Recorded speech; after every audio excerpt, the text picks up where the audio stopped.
journals. She's a member of various professional associations, including Nigerian Society of Pharmacy, Society of Medical Plant and Natural Products Research, Society of Medical Plant Economic Development, Third World Organization for Women's Science, and Lagos University Medical Society. She's currently the choir coordinator of the Youth Fellowship Choir of the Cerebral and Cerebral Movement Church, Ioni.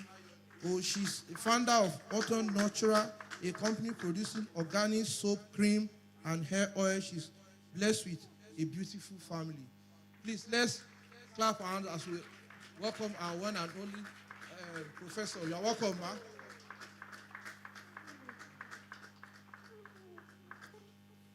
So thank you so much. Now, we're just going to have just a brief,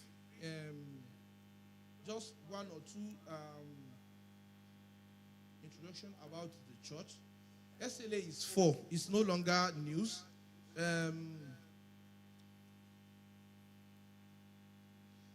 SLA is 4. March 2020, I was, you know what actually reminded me about the anniversary of the church is that I moved into my present place where I'm staying almost the same time this church started. So, in fact, one of the reasons I started coming to church was because when I left where I was staying and we were looking for a church, and it happens that period was when Supernatural Life Assembly actually started. So, anytime I'm looking at the anniversary of the church, I'm actually saying, this is actually the 4th year now I'm staying in this place. So, it's actually been wonderful. God has been faithful to us as a church. God has seriously, I'm part of the, benefactors of worshiping here and see God do his marvelous work. You know, we have so many testimony, people who are actually been believing God for jobs and who God just did the miraculous. People who have been believing God for visas, who have been on it for some time. My case is, most of the time when I just, want to introduce my church to my friends or my colleagues, I just tell them that that's the church, that's the church where God says, it's your time. We've been married for like 7 years. We've been giving God for fruit of the womb. We've done all sorts of tests. They say nothing is wrong, and you have so much anxiety. And then we are here. And God in his infinite mercy just surprised us, when we least expected. So anytime I just look back and say, wow, I just say, God has been faithful. We have a lot of people here who are believing God for jobs. People that I'm close to personally. You just tell you how God just did it. I was just called and same people that have been believing God for visa. So God has actually been showing himself so strong in this church. God has been faithful to us. When I was meditating about the whole church and the institution, and the devil, once he knows that you are on your way to achieving, or you're on your way, you're on the right path to a particular success, he just created a scene for you. I remember that particular year when we started this church. I know Pastor is aware of it. On our way coming to church, towards this stadium, under this stadium, I was coming quietly and I stopped. It's a testimony that I said, God just said, I'm going to share it here. We were just coming, the traffic light stopped, and while we were stopping, the green sign popped up, and just as we are moving, there was this downfall guy that was coming from top speed. Only God knows what they were discussing or fighting, maybe to change or something. The next thing, before I could look, I just had, I was already on the other side. And, I just first came out very rapidly, and to God to the glory, myself and my wife were actually in Harvard, and nothing happened to us.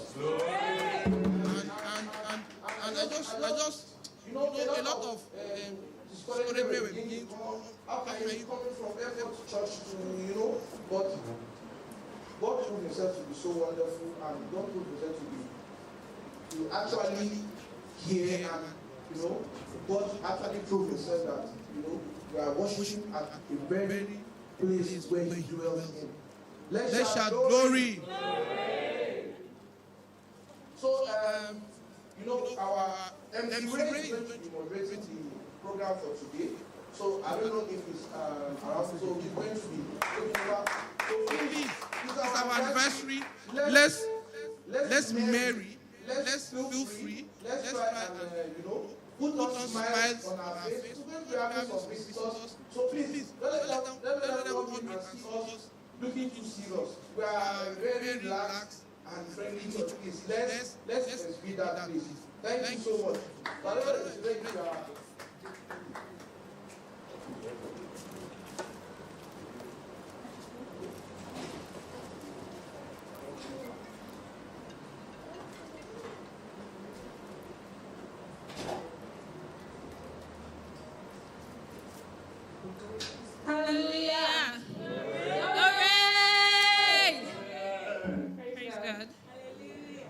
All right, so this is about one of the guest ministers that we have, right? I'm just going to read like a little bit about him. Peter is a co-founder and CGO of Guaranty Incorporated, a company building out alternative payment interfaces to enable both offline and online payments across Africa. Before Guaranty, he set up Boost Nigeria with a mission to enable small businesses to thrive in Africa's emerging digital economy.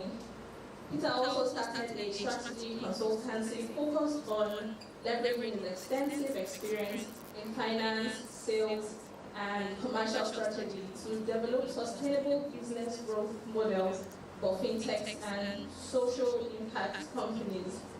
His corporate experience spans 19 years in the food and beverage and consumer goods industries, P&G, Coca-Cola Lights, both in Africa and Latin America. A curious leader and one who challenges the status quo and encourages entrepreneurial agile approach to problem solving by building a high-performance culture focused on continuous learning and process improvement. His key strength is in people management. He has a track record of envisioning, enabling, and energizing teams to exceptional results. So, with Jesus' joy in our hearts, let's make welcome Mr. Peter.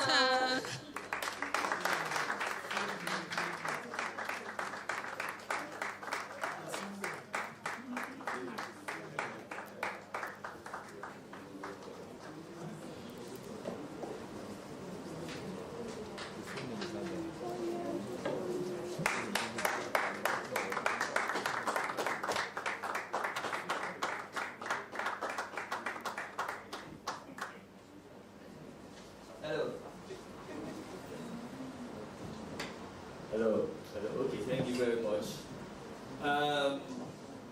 I seem more excited than members of the church. You people are just sitting down and see, okay, for whatever, there's rice after this program. There's rice and meat and all that. Ladies and gentlemen, please a round of applause for Piflo. Make some noise for Piflo, make some noise for Piflo. Alright, so I'm just going to get to it straight up. It is Business and Career Summit in celebration of the 4th anniversary of Supernatural Life Assembly. And we'll be looking at various issues spanning across career growth, career decision making, business expansion, and all of those things. Alright, so of course, if you listen very carefully to the profiles of our panelists that we read, you would agree with me, ladies and gentlemen, that the level of experience and expertise that they have is enough to learn from them. All right, and of course, we are very familiar with the level of intelligence of Piflo. Alright, so for you people are being biased and I don't like it. Every time I mention Piflo, you people will shout. And ladies and gentlemen, please a round of applause for Dr. Abid Bola. Professor, sorry, I beg your pardon, Professor. All right. And ladies and gentlemen, so some of you are not clapping, you will transfer money that you don't go.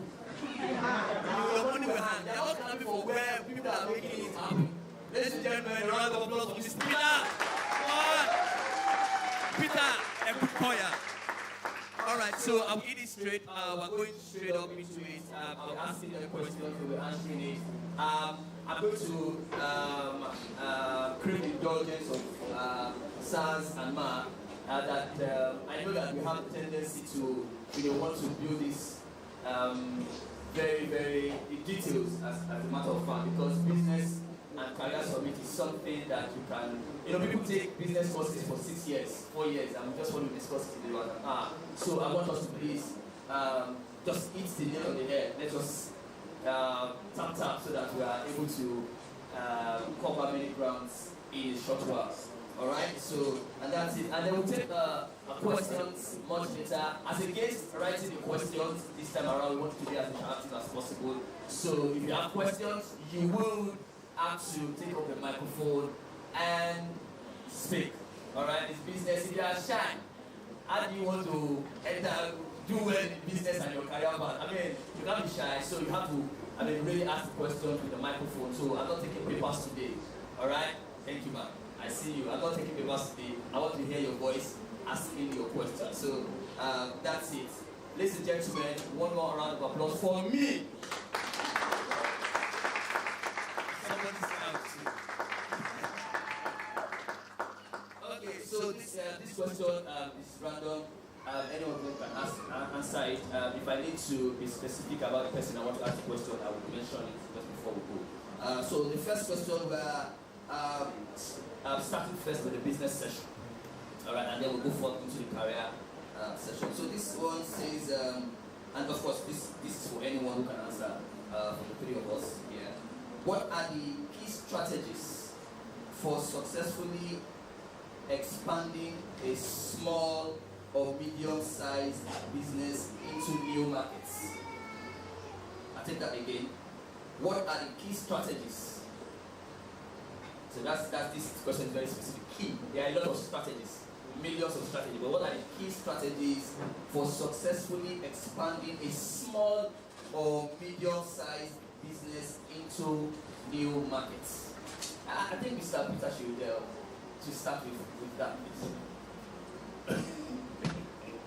Okay. Good morning, all. It's a pleasure to be here, and congratulations on your anniversary. Thank you. And I'm sure that just like the bamboo, when you spend time to deepen your roots, very soon you'll see the sprouts in Jesus' name. So a few things for a small and medium-sized business to be able to expand into new markets. One, you need some visionary leadership, right? So you need an ability to see, things that are not sort of obvious or common. You need to be nimble, and nimble talks about being able to move quickly and change, because when you go into that market, you make some assumptions. If you are not nimble to evolve on those assumptions, you get eaten up easily. You need some depth, right? And then depth refers to capacity to build quickly, but also to be able to transform ideas into sort of action or result or execution, right? See, the twist with the question, it talks about strategy and it talks about expansion. Expansion really is about execution, right? So beyond strategy, because strategy is about plans, goals, maps. I think you also need to have some proven track record in where you are. That's what gives you credibility. You can't be trying to expand. You see the risk with some companies. I won't say their names. There are two tech companies, foremost tech companies in Nigeria. One did not expand out of Nigeria because they felt the problem here was large enough. And they spent their first 6 years deepening their Nigerian tentacles. The other one went on a fast expansion spree. The first one that didn't expand out of Nigeria got acquired faster. They got better reputation. And now they're expanding into 16 countries, but they're doing it properly. The first one that went and spread, did it expensively, got a lot of news, but also got into a lot of troubles because each new market, regulation, fraud, and all the likes. Now, potentially, they might struggle, right? So expansion must be with thought. Why? Right? Is it for earning effects? Is it for defensibility? Is it for diversification? You need to know why. If you don't understand the why, it's probably not necessary. However, once you have figured out your local market and you feel you have the capacity to grow, it's a smart thing to do. I think the other strategies would be a diverse team. So you need people that are able to adapt quickly to new cultures, new languages, whatever it is, because those things are going to be part of the new market dynamic. New market could mean within the same country or external country, which is international. I think finally you would need to have a solid legal infrastructure, whether it's outsourced or in-house, because with expansions comes a lot of risk and requirements. You don't want to be caught napping. So these would be the high-level things. Thank you. All right, thank you very much. Thank you. I respect that, we're having the smartphones, you're jotting something down. If really you want to, get this business going on in this expansion and then being successful at your whatever business venture that you are getting into. Okay, so I'll just move to the next one. I'm tempted to say, do you have an addition, or do you think that's sufficient enough for us? Do you want to put one or one or so? I think it's sufficient. I just want to add something to what Peter said. Generally, what happens is, if you look at companies that have grown and have become what we call unicorns. So a unicorn is a company that's valued at $1 billion or more. Usually what happens is the example that Peter used, a very important example. You have to master your first market and become very well known, have a good track record before you start to expand to other things. It's also the same thing I'll say about skills. You are learning how to play the keyboard. You've studied for 2 weeks and then you decide, no, I want to learn how to play the guitar as well. No. The market will reward you when you have dexterity in playing the keyboard and you've proven that. And so don't be in a hurry. It's one of probably the biggest strategies that I would say. Life is actually very long, even though they tell us it's short, but it's actually very long. You have enough time to make mistakes and correct yourself. But when you're in a hurry, you're going to run faster than the market. You're going to make decisions that will cost you in the future. All right, thank you very much. Riding on what you said, one of the first things that Mr. Peter said was that, first strategy is that you have to have a visionary leadership skill. And I know that Professor Bimbo is a leadership position of some sorts. Of some sorts. Of many sorts. Some of our children are here. Is this leadership skill, is it an innate thing or something you acquire on the road or something you deliberately learn? Because we need to just get that quickly before I get to the next question. For me, I would say that it's a two-way street. Yes, some of us are blessed. You have some smart children, and you have some children that have to learn along the way. But the thing is, the world is continually evolving. So the fact that you are smart doesn't mean you are smart enough to pass through it all and pass it all. It means that you must acquire skills as you go on and learn about what is happening now. Read books. A lot of times now we're in a fast food generation and everything is just, everything is prepared and you open and you just swallow. No, life is not like that. So you no matter how smart you are, there are people that are smarter than you. So you're going to have to learn along the way, get ready to learn, and not just, take it all off. So, like I said, it's a two-way street. Yes, you may be smart and have those talents that can make you a good leader, but you will have to learn what it takes to be a good leader, the good communication skills that you need, the people skills that you need to help you. All right, thank you very, very much.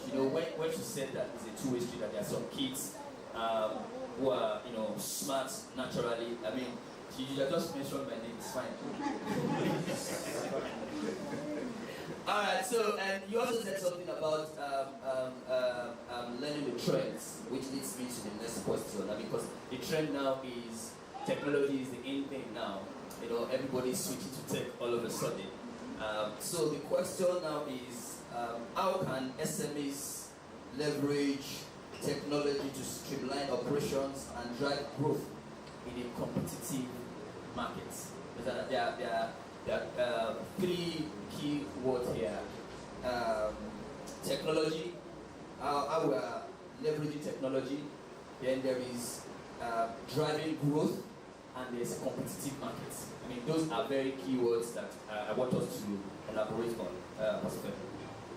So technology is probably the most important thing that has evolved in the last 10 to 15 years. Mr. Kukoya, God bless you, used to work with Coca-Cola a few years ago. Now he's now a tech entrepreneur in a growing tech company.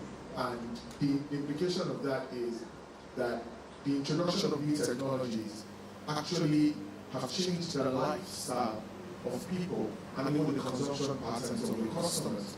So I always say that I grew up in a family where our first TV had a key, where my dad could lock the TV when it was going out, and the TV didn't come on until 4 o'clock in the evening. When we bought our first VHS player, it was a major achievement for my family. This was probably 1991 or so. But you now wake up today, and everything my father considered his best acquisitions.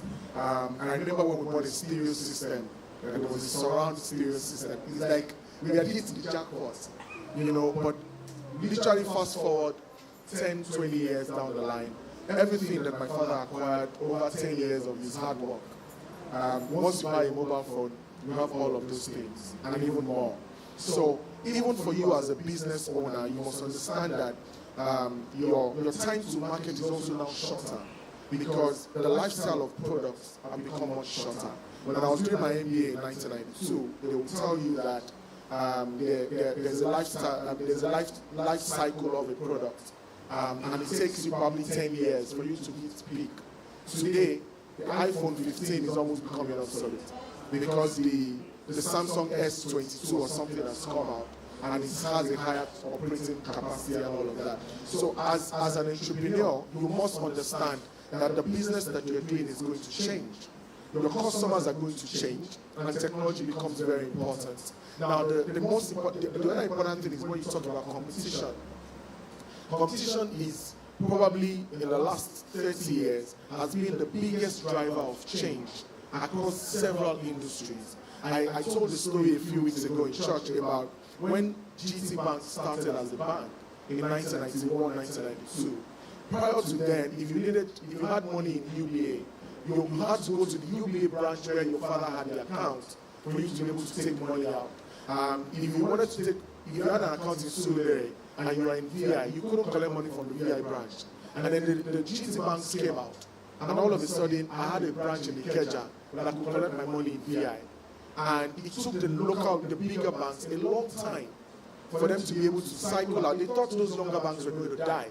Today, when you look at the top 10 banks in Nigeria, it's probably only First Bank that comes on that list that predated the GTB days. So you must understand that competition can actually be a key driver of change and growth in the market. And you must not be obsessed with the competition, but you must have your eyes on the competition, because it can send you out of business. All right, you must have your eyes on the competition, and we all always agree that competition is good for growth, it's good for business. It's not about this person is doing the same business. It's when I open my own business, this person too. It's like I open it. We get that a lot, we get that sentiment a lot in Nigeria. Sometimes it's cool. What I'd like to ask in furtherance of this discussion and eye-opening insight that you're giving. So now as a business person, do you really now have to be a tech person to embrace the tech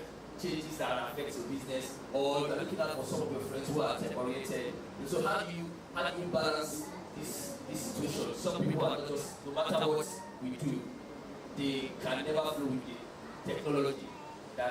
and other young, smart, or whatever. Some people, this tech thing is not their way. So how do you balance this cycle?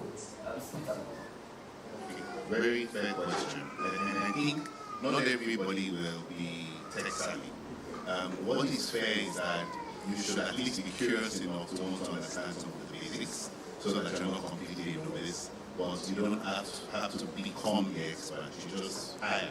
So the point is you need to be able to appreciate the importance of tech. And if you don't, then you are living in the 1960s. And then you can tell what that means. So AI is going to change the world. Some of you don't know what AI is. Internet of Things will change us. Data analytics, when you use your Google Map today, you see how effective your journey is. There is no way scientifically you can know where there's traffic or where there's no traffic. So what has it done? It has saved us time. Do you know how inefficient many things we do are that technology will solve for? So there is really no option. Except you want to, they say it's adapt or die. If you want to die as a business or in your career, is when you now say, I don't want to be. And there are many people that want to stay stuck in their ways. Like, this is how I like to do my things. If you imagine now in Nigeria, you're driving a 6-shift, you're not driving an automatic car, you get stressed in traffic. And the world is changing. And in the future, there's going to be bullet trains that will start traveling you from Hong Kong to New York in shorter time. The whole idea is that the world is getting better, the world is getting faster. Of course, it comes with consequences, but what we need to do is figure out how to make it work for us. So to your question, what sacrosanct is you must have tech enablement in your life and in your business. Must it be you? Necessarily not. Personally, I love new things, I love challenges, I love learning. So why I went into tech was because I wanted to understand it.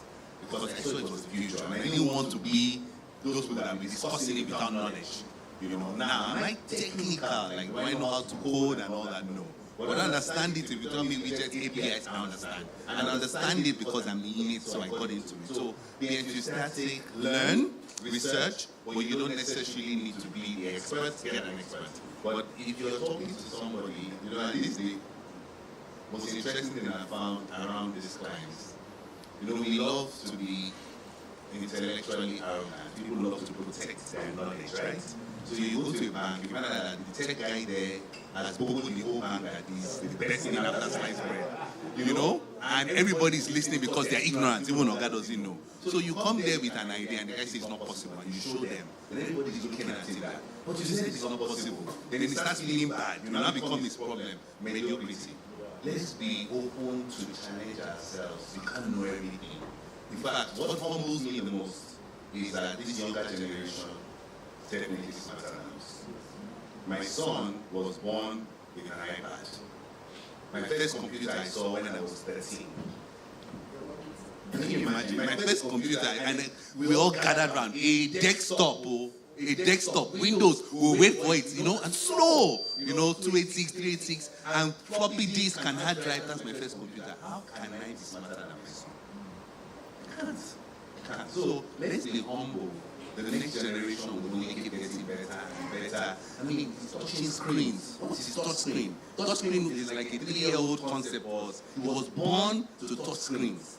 So in the future, TVs will be touch screens because he's one device on a touch screen. Fix it, But we are not going to be that way. So appreciating it, learning from that. That's why all my friends, like 8 of my friends are 12, 13, 15 years old. Nobody really knows my age because I move with young people as I learn.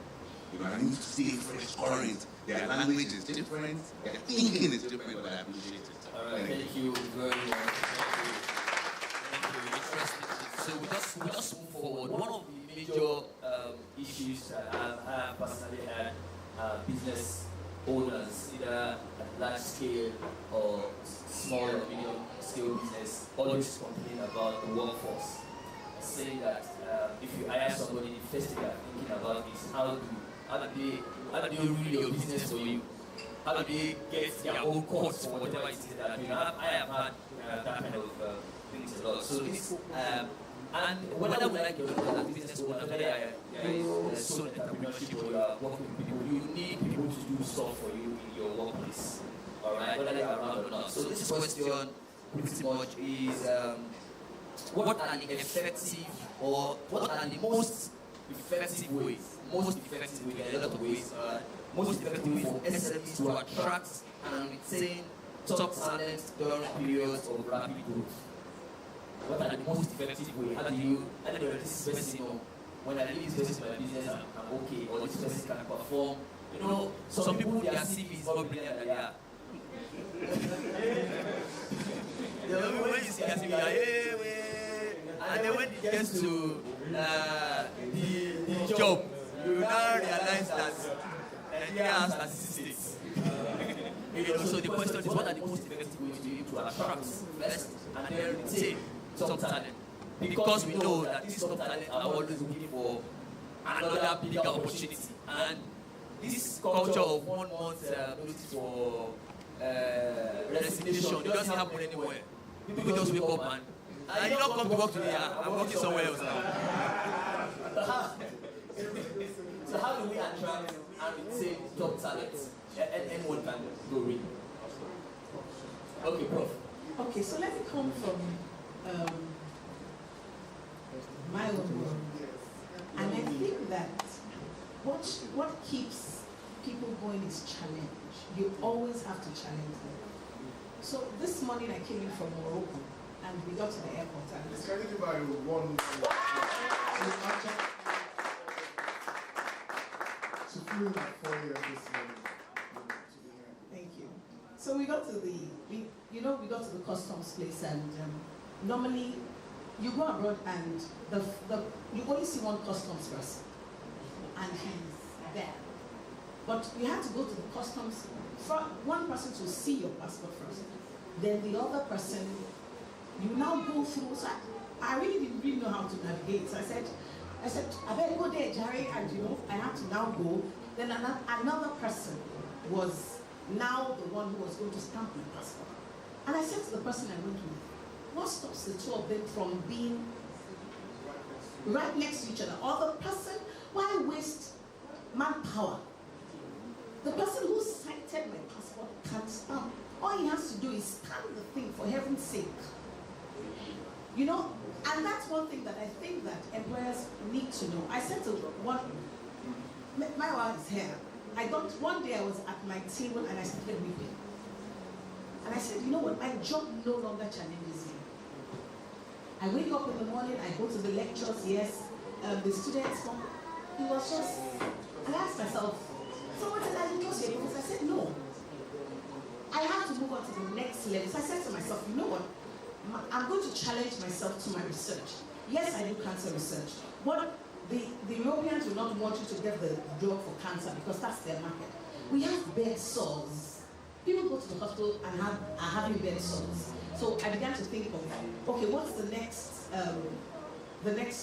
granting body that I can write to? How do I develop ointments for bed sores?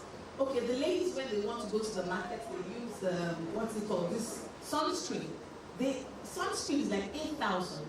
I'm already working on a sunscreen that by the time I'm out, it will be cheaper than the one that is 8,000 and it will do the work. So I think that one major thing that employers must challenge your staff. People just come and sit down and they get paid for what? So the challenge, I think, is key. Then I also think that employers must show some form of trust. We come into work with distrust.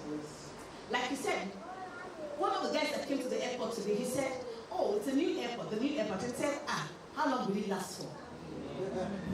In other words, he's already thinking that it's not going to last. And you're employing people and saying, or if it happens a lot of church people, if I employ church people, I want my own gym, they're going to swallow my money. So trust. I know that you may not be able to trust, everything because people do fail. But I was talking to Pastor Kenny this morning that you must learn that people will be people. You must give allowance. They're not angels. So when they mess up, deal with them. I won't take too much of it. Thank you. So I'm humbled to be able to stop a professor. Okay.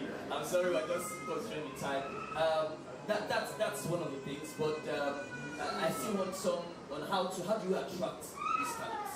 All right. I mean, she's talking about how to retain them, challenge them, and all that. But how do we attract them? How do we know that this is the right person for this job? So, to piggyback on what the professor said, people get attracted, not all, but good people get attracted to a challenge, something that they feel excited, looking forward to. So, if you're doing meaningful work, you will attract a certain quality of people. That's two.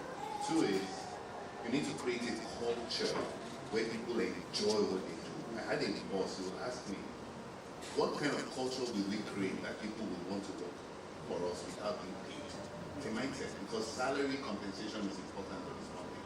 You know, you can, like she said, you can get tired. You know, I mean, where things, I've seen people, because if your brain is not being stretched, you stop growing effectively, and then you actually start losing cells. So money is great, but am I enjoying the culture, the environment, the people? I think also if there is a clear sort of aligned destination, it creates that kind of drive. And we know where we're going. You know, at least whatever it is, we're going to put man on the moon and all of that stuff. Then having a sort of balanced compensation and benefit structures. This new generation looks for flexible work hours, work-life balance. Yeah, I don't understand, you know, and then you know, we're not very adaptable in Nigeria. I don't understand why some companies require people to be at work every day. It's inefficient. So my office, we don't have an office. We have a shared office we go to. We choose when we go, twice a week if possible, we all work from home. But recently I felt, you know what, because we have a certain milestone, let's come together, let's all get work done. So I announced in the meeting on Monday that, guys, I will need us to be at work at least 3 times this week. And the tech guys told me, said, see, Peter, we're going to take away 4 hours of our productive time. Look at where I live. By the time I wake up, get dressed, drive to work, I wake up to work. And these guys are working to 3 a.m. Why do I need you?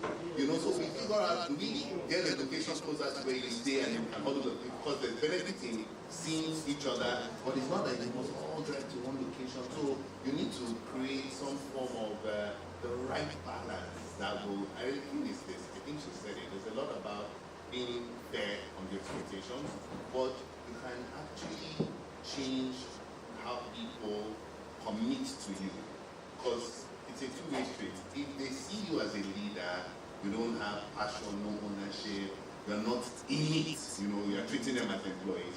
I heard of a guy, he didn't pay salaries in December and traveled with his family. The employee sold his generator and went. See, now that's bad. So if they build that here, you know how you build that passion. You build that passion by demonstrating the passion, then it becomes theirs. And be authentic. People will disappoint you, it's okay. Don't waste your time, let them go. When you find good people, keep them. You know, give them a part of the business. Let them know that they're working for a company that is working for them. The Nigerian founders are very selfish. Yeah. I don't have fear. Someone has that experience. 100% of zero is zero.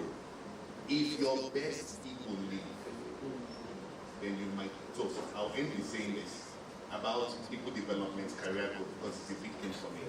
One manager asked another manager, he said, why are we spending so much money on training? What if we train all these people and they go? And the manager asked him, what if we don't train them and they stay? So if we train them and they go, it's okay. But some stay. But you now don't train them and they stay. You now have experts as a leader. Training, development, career is important. People enjoy when they can see that part. Beautiful. Beautiful.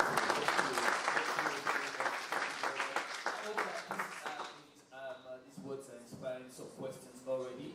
I know that you probably maybe have, some confusion somewhere that you want to clear out. So I'll get to that in a bit.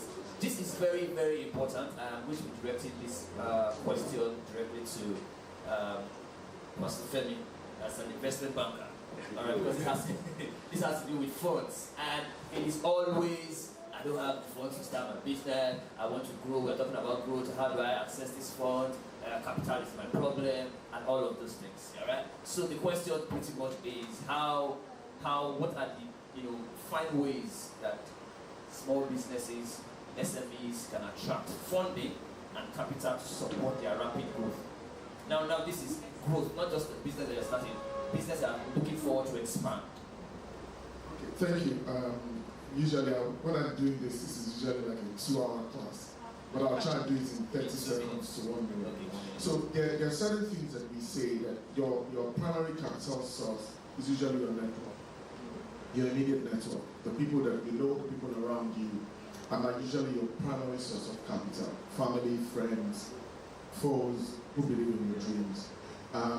Once you've grown a business to the point where you're starting to become profitable, or you're starting to become cash flow positive, which means you're making more money than you're spending. You are opening yourself, you can't then open yourself up to external capital. However, opening yourself up to external capital means that certain building blocks have to have happened. That means you have the right team, right? You have the right regulatory and governance frameworks. Sorry, I'm using a lot of buzzwords, but your regulatory and governance frameworks means that there are checks and balances within the organization. One of the problems Nigerian entrepreneurs have is that they outgrow their businesses. Not because the business is not good, but once the business starts to make money, the entrepreneur believes that it's time for me to be paid. Now, the problem with that is nobody's going to trust you. So you're coming to raise money to grow your SME. You drive to my office with a G-Wagon, a police escort, and a driver, right? Immediately I know that the money I give you is going to fund your lifestyle. There's nothing you can say to me. It's going to fund your lifestyle. So I'm not going to fund you. So there are certain things that you have to be ready for before you go out to go and raise money. Now, where are sources of funding? Nigeria today is a bit more difficult. In the past, you could actually approach a bank and the bank would fund you. For growth for SMEs today, I think your microfinance banks are a very good source of funding. It's slightly more expensive and maybe a little bit more collateral expectations, but they will fund you. Now, there's something that a lot of people do not know and do not realize. There are a lot of grants that are available to SMEs. Last year I found out there's a trust, there's a US-based trust that funds women entrepreneurs, and they give them up to $10,000 as a grant. Now, as a matching grant. And there are so many people that are business owners that have no idea that that's a way to make money. They give you the money. They are not going to ask you to bring it back. Up to $10,000, as long as you have a good business plan that they can fund. So here is it. This is what I always say. And Peter, who's a tech entrepreneur, would understand what I'm saying. When you start anything, start it with the same mindset at which you're going to exit it. The mindset has to be, I'm going to be excellent at what I'm doing, I'm going to give the best customer service, and I'm going to give the best outcomes to everyone who's my stakeholder. And once you have that mindset, when you're a 500-man organization, you're a 1,000-man organization, your outcomes are going to be the same. All right, thank you very much. Thank you very much. I need to clarify this a little bit, because when we talk about funding, yes, sources of funding, we have the angel investors, we have grants, we have loans, and a couple of others. People have always argued that you don't take loans to either start a business or expand a business. So which is more comfortable? Because I feel that if you get grants, which is like free money, nobody's looking at it. You are most young people, would want to, this money is free money. You are likely not to, follow suit. But if it's a loan and you know that you have to repay or somebody's checking you, so which would you say, okay, you should go for this option? If you are going for this option, this is what you should be looking at. So very quickly, look, loans are not bad. Loans are never bad. What is bad is what you use the loan for and why you have gotten the loan. So today, interest rates in Nigeria were raised on Tuesday. And interest rates now are probably in the mid-20s to early 30s. So the point here is this: if you are an SME and you wanted to go and borrow money from a bank, say GT Bank, GT Bank would give you money today at 25%. Right? It means that whatever business that you're doing, over a 12-month period, you must be able to earn at minimum the 25% interest that you are paying to GTB, and then you must be able to return part of the principal, the loan that you borrowed. And it should be the same mentality Whether you're borrowing from a bank or you're borrowing from people or you're borrowing from an investor. And this is probably the most important thing you need to know as an entrepreneur. The discipline that you have with grants can never be different from the discipline that you have with equity, and can never be different from the discipline that you have with debt. If any of those funds come into your play and you don't have the same level of discipline, you're going to fail whichever way. So it's almost the same thing I say about Yahoo boys. A Yahoo guy can never make money long term because he does not have the discipline to be able to understand that when I have money, it's for investment, it's for growth, it's for multiplication. And that's one of the things that you have to focus on as an entrepreneur. Thank you very much, sir. Please, your hands together for him. Thank you. I'm rushing through because I want us to get to where we begin to ask questions, and then we still have a career session to also deal with. But this is also very important because as we talk about expansion, some people have very colossal dreams of saying that I want to have international expansion. You know, I want to have a branch in Morocco, and others. So the question it would be, what are the potential challenges and opportunities for SMEs in international expansion, and how can they be effectively managed? Challenges for international expansion, and how can you effectively manage it? Beg your pardon, Mr. Peter, please. Okay, so when you're a business and you want to expand beyond your shores, it's important to know a few things. The benefit I have is, so I worked at Coca-Cola. Coca-Cola is in 200 countries, so we already understood what it meant to work across geographies. And in my business unit, which was West African business unit, we had 33 markets in there. I think one thing, the first thing is the language barriers, right? Right, not everybody speaks English. I worked in Brazil for 6 months. I learned Portuguese while I was there. In my office, we did meetings in Portuguese.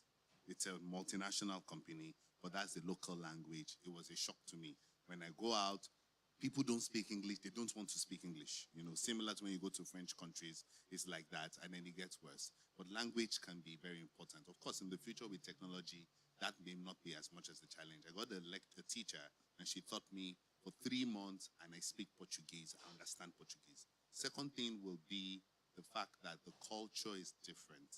But this is actually the most difficult thing.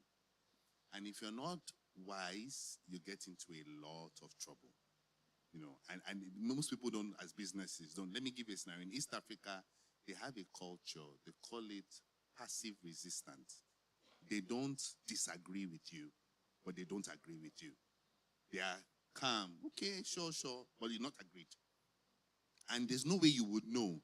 They'll go and consult. They think we're too brash, we're too bold, we're too ambitious. They don't even like Nigerians.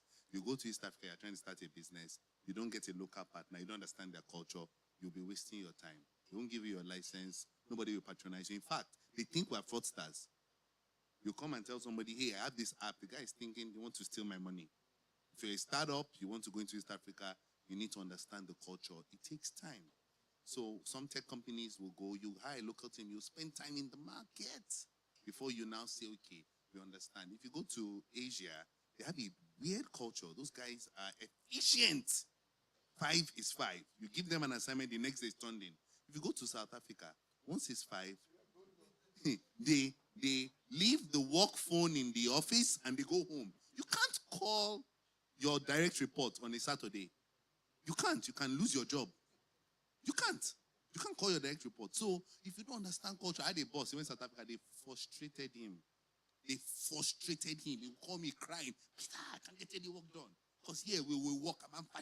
We work 11 a.m., 12 a.m. Come Saturday, come Sunday. Try it now. They don't do it. Say, sorry, I have my time. In fact, it's an issue. Then there's currency challenges.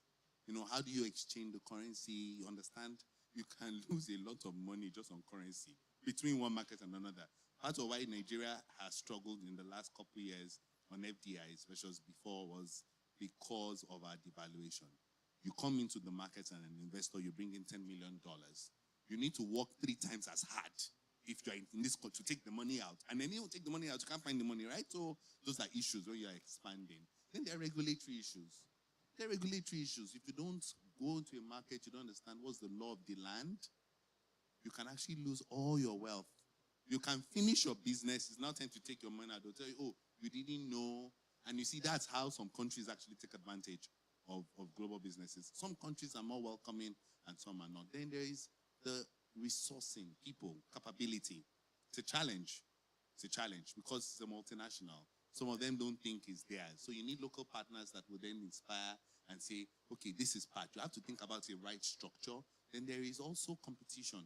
You go into another market, you're trying to do stuff. Even if you're a great company, you've got locals who believe Uber didn't succeed everywhere.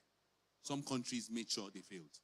Their local taxi organization was much stronger, and in some countries they had to go and partner with them, right? So these are the dynamics. So when you want to expand, you need to be clear why. There must be a solid reason, and you have to be patient, painstaking, but you need to be mapping out all of these things. And I think the ultimate is, how do I get my money back? So you've done good business, you've done well. Okay, now to repatriate the funds, they'll now say, no, we have regulation, this is how this is. So you need to understand those things also. Thank you. All right, thank you very much. That was quite eye-opening, very, very eye-opening. I mean, where is it say, if you go to Asia, go to South Africa, go to Maputo, all right, so we move on. You know, for some of us, the geography of Ikeja, right, and Ajigule, it's fine. The next one would be also very interesting. I like this set of questions. They are very, very specific. And this has to do with partnership and collaborations. All right. I wouldn't know. I'm sure that you have said a lot of times. I think myself and my friends who have always maintained and said that it is always collaboration over competition. And that's why I'm able to do a lot of things with so many people as long as I find it. But you know, what are the best practices for developing strategic partnership and collaboration to fuel growth for SMEs? The best practices. I mean, when we say best practices, it does mean that if you go into another industry, it's most likely what you will find. You know, so things are different everywhere, but there are basic things that just cut across everywhere. So I'd like us to be able to talk about the basic that cuts across, because for different industries there might be different, you know, terminologies and all that. So what are the best practices to foster partnership and collaborations when we are talking about SMEs expansion? You know? So anyone? Okay, Prof. They say you should start. Okay, so the first thing that comes to mind is that you must be like the children of Issachar. They understood the times. And the scripture says there's time for everything. There's time to invest, a time not to invest. A time to read the signs on the wall and say, I'm not going to work with these people. Then you want to collaborate, work with somebody and network with somebody. Who are you? What do you bring? What value do you bring to the table that would want him to work with you or want her to work with you? For me, I know that these are the tech bros, but those are two major things that are key to that strategy working. All right.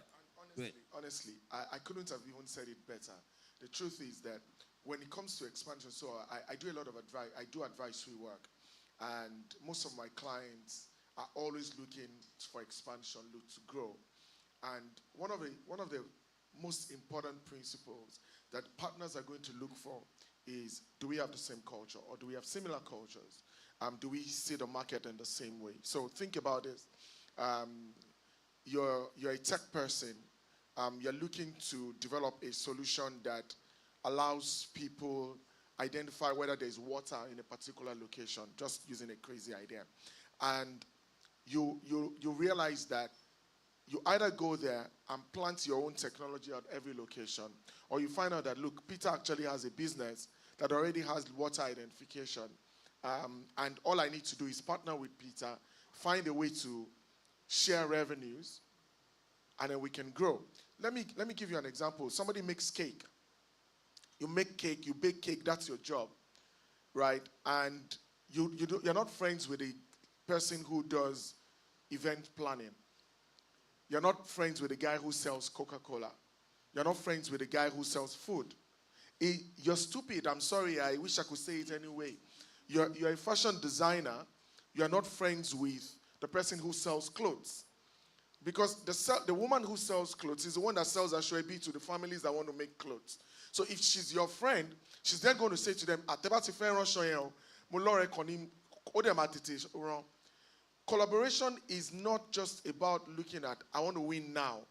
Collaboration is about jointly building businesses, jointly building opportunities. I'm an investment banker. I'm collaborating with asset managers because they have money. I don't have money.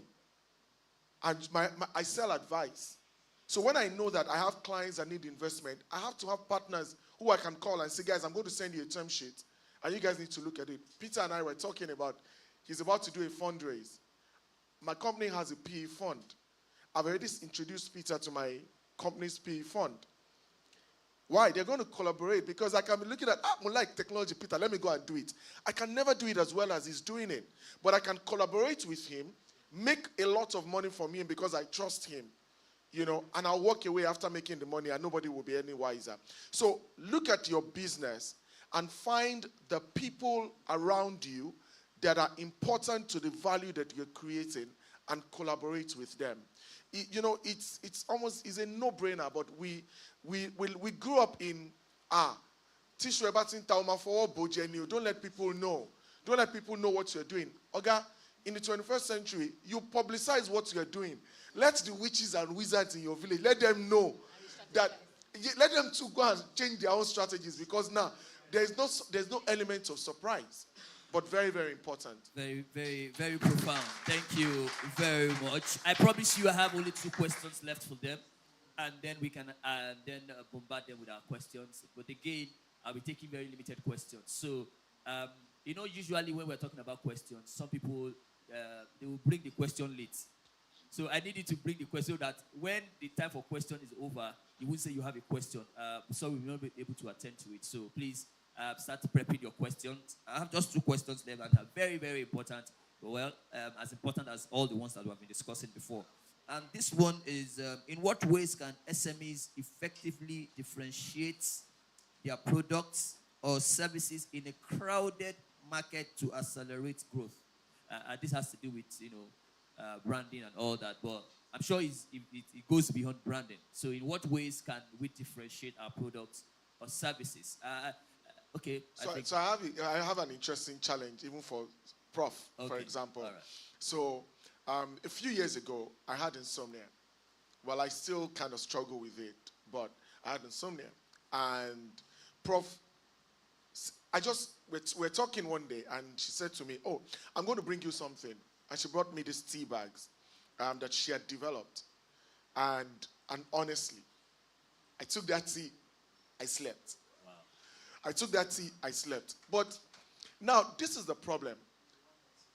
Sorry? You want the tea as well. So this is the thing. Now, in most other countries or in most other climates, what would have happened is Prof cannot be the person developing that into a product or a business. Somebody would have seen that, and I actually feel stupid, just remembering the story now, because somebody should have seen that, come to her and said, look, here's the deal.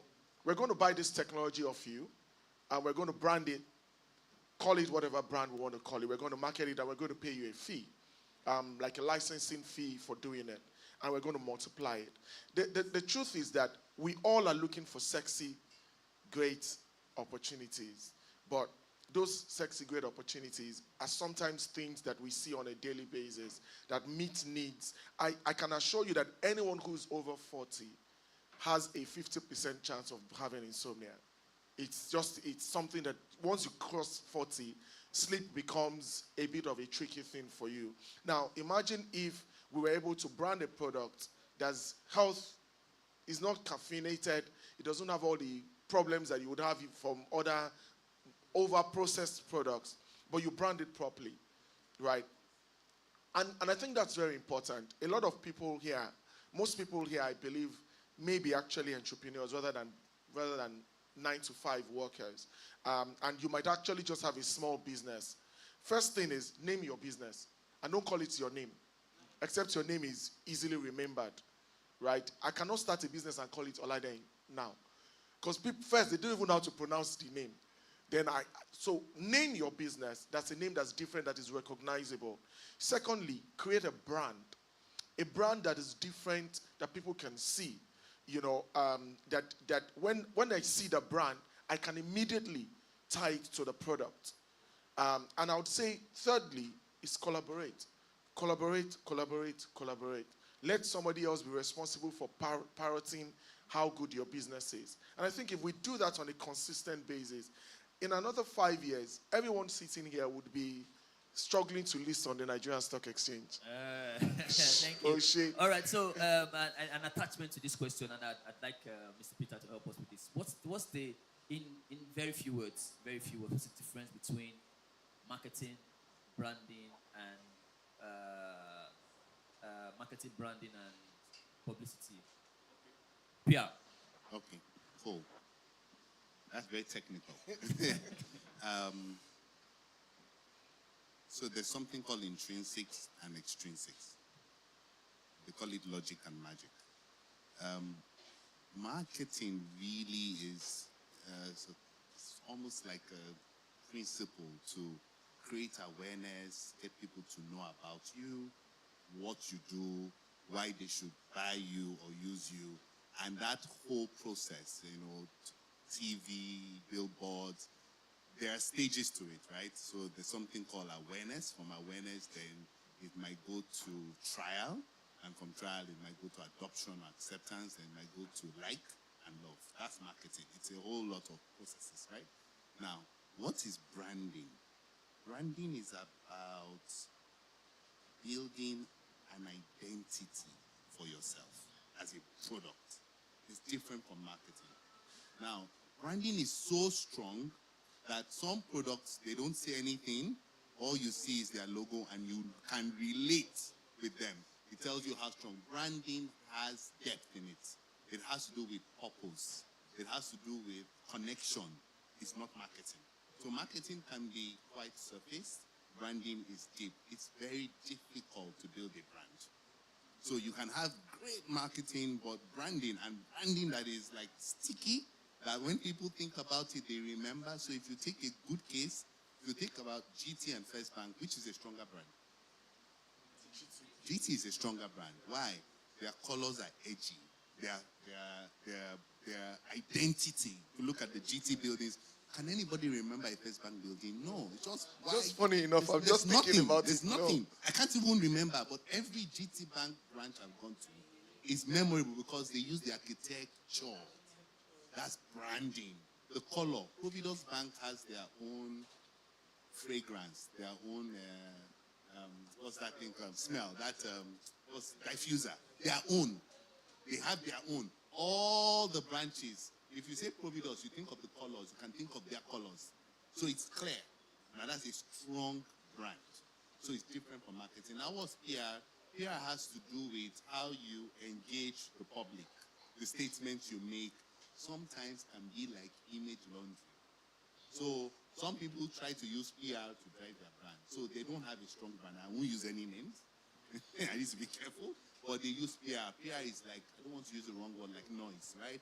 It's just like, you know what, let's keep drumming. So it's not subtle. It's about news. It's about appearances. It's about publicity. It's about packaging. There's nothing wrong with it, but it's fair only in the early stages. If you want to sustain using PR to build your brand, you'll be wasting money. Branding is more intentional, it's more deliberate. But branding is about what you say you are is what people say you are. If you think about Emirates as a brand, for those that have flown it, connects. Some people don't have a British Airways flying experience.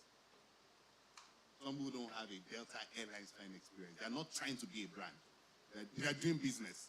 But Emirates is not doing business. they want to be a brand because the money you would pay for a brand far outweighs the benefits you get from it. You are paying for perception, you are paying for emotional connection. You can't even decide, like when you're buying some wristwatches, which have become brands. You don't care. Why is a wristwatch $200,000? Like, why? Why is a wristwatch $3 million? It's a brand. The people that buy it know why.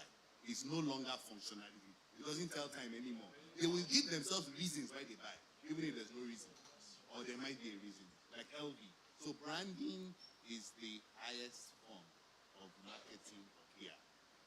All right, thank you very much. Thank you very much. I hope that opens our eyes a little bit more, so that when you are running your business, you know which one to either focus more or spend a lot more time on. This is the last question before we start taking questions. Like I said, please don't pass paper around. Please, I want them to actually ask the question. All right, I want to see your face and see how your mouth move. All right, so this one is the last one. We all, at one point or the other, have benefited from CSRs, corporate social responsibility, from, maybe not directly, indirectly. They have probably built a tech hub where you just go there for free. I mean, there's this thing that in Ibadan that LG does or did. They built. You go there to do your laundry for free. They have big washing machines there. So we have people who collect clothes from people. Say, I will go and help you to. They have their own laundry services. They don't have machine. They just go to LG's office to go and launder, do the clothes and all that. So, but this is it. How can SMEs incorporate sustainability and corporate social responsibility initiatives into their growth strategies to create long-term value? How can they incorporate sustainability and CSR? Before Prof answers and Peter, there's something very interesting that is happening in the world today. And tech guys would actually understand this. Private equity or investors are not just looking to make money. Tony Elumelu said something probably about 15 years ago. I was in a meeting with him and he said, make money doing good. Make money doing good. The market is not just looking for people to make money. They're looking for people to make impact. And the truth is, the big companies of the future are going to be the ones that make impact in their communities. That is the truth. Investors are going to actually look for you based on your CSR or based on your governance, based on your social impact, rather than your product. That's the truth. Because they want to also, think about it. Last week, there was some lady in the US who announced for the Einstein Medical School, I don't know if you guys saw the video, put in $1 billion and said all the medical students tuition free.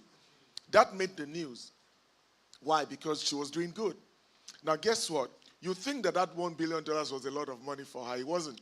That company that she made that money from, just because they made that $1 billion investment, the shares of the company went up. She's recovered that $1 billion, literally in 1 week. The market is looking for people that are making money, but in the process of making money, they are taking care of the community where they're making money from. So it's very important going forward. Okay, thank you very much. So, okay, yeah. Yes, I mean, so this is the last question.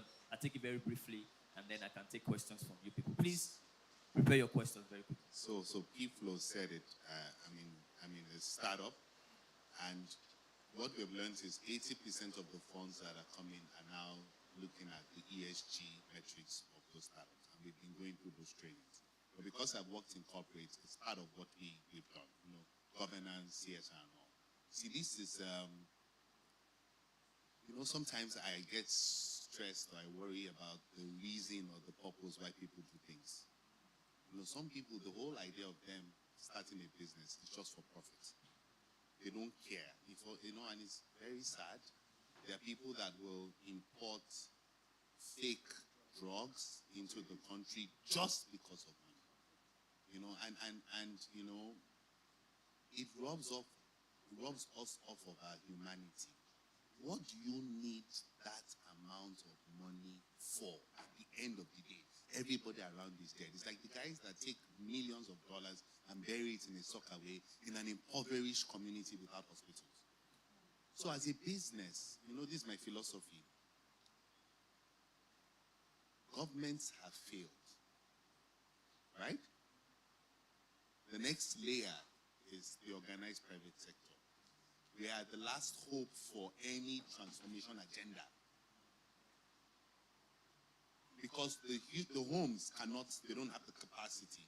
So if governments don't build hospitals, and we then choose to just focus on making money, at the end of the day, when there is no country to sell your products in, even your business. You know what happened to me some weeks ago? The problem in Nigeria became, and it is, intense. There's poverty in the land, people are hungry, there were fell queues. I switched. I told my company, we may not have a country to do business in. Let's start thinking of solving these problems. It can't be about my company. The country is more important than your company. The people that will buy your products, if they don't have capacity, there's no money. So if you are not giving back to the communities that you have gotten from, I used to work at Coke. We used water to produce in the company. For every bottle of Coke you drink, every liter, many years ago, you use 9 liters of water to produce 1 liter of Coke. The money, the water to wash the bottle, the water to make the drinks, water to clean the lines, it's not sustainable. So we started water replenishment and we drove it down. And the future is 1 for 1 or even better. So if you are not actively giving back and building the lives of the people that you are serving authentically, you will not have a business, I can guarantee you. And these are the examples where companies can actually make a difference. So for every small business, I would say, let's think about these things. And it is very interesting. He gave an example of the share price of the company. I know a company in South Africa, they ran a marketing campaign. They said for every, and this is a weird one, for every bottle of beer you drink, certain percentage will go to funding free education in a university. That company's sales shot up the roof for years because every time people fail, I'm giving back. Many a times, this short-term mindset, we don't get it. And this is the problem. Let's always think about things from a mid to long-term point of view. Short-term, you might make gains. Ultimately, you will lose. You cannot sustain taking away from people. At some point, one guy will be worth trillions and everybody around him is broke. So how do you even go about freely? You are scared because now you are their problem. No, so you then have to hire security. A friend of mine used to work with the government. One day he went out to eat. He's in Kogi, he's doing farming, whatever. He went out to eat and then he ate, just him and his friends, 180,000. Then when he left there, he now looked at all the security around him. It now dawned on him that he just spent their 2 months' salary on lunch. And these guys are carrying guns. And for some of them, it's their 3 months' salary. The guy went back to the office and told his office, if you don't take care of the people that are protecting me, I'm going to leave. I don't feel safe anymore. And it's true. When I go to a restaurant, I ask the people that work there, have you eaten the food? They say no. Oh, you are selling food you have not eaten. They say, oh, God, the food is their salary. The food they serve me is their salary. I'll buy it for them. Sit down and eat. Okay, take it home. How can you be working somewhere you cannot benefit from where you work? It's a cost. So we as business owners need to ensure that we care about the people that work for us and the people we say we're selling to. If not, we don't have a business. Thank you very much. Thank you. It's very, very, very insightful. Does Prof want to say one more thing before I go there? Yes, I wanted to just mention that, yes, CSR is good, but the quality of the CSR you're doing is what matters. Toilets under the bridge is not CSR. It's not. Because in the long run, you're even damaging the bridge. So what exactly do the people need at that time? I think companies should also look at the quality of the CSR they're doing. Thank you. All right. Amazing. Thank you.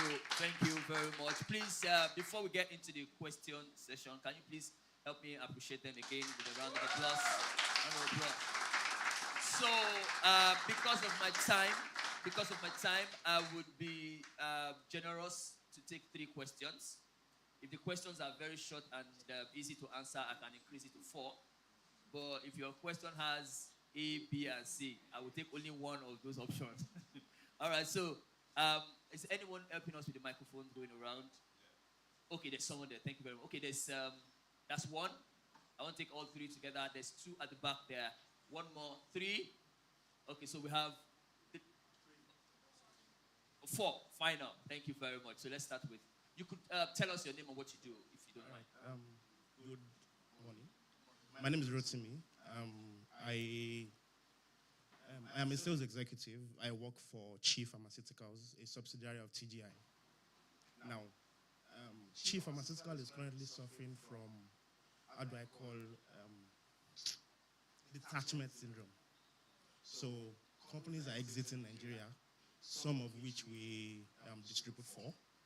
Now, we found out that my colleagues are also detached from the job now. Mainly not because of the companies that are leaving, because we still have products.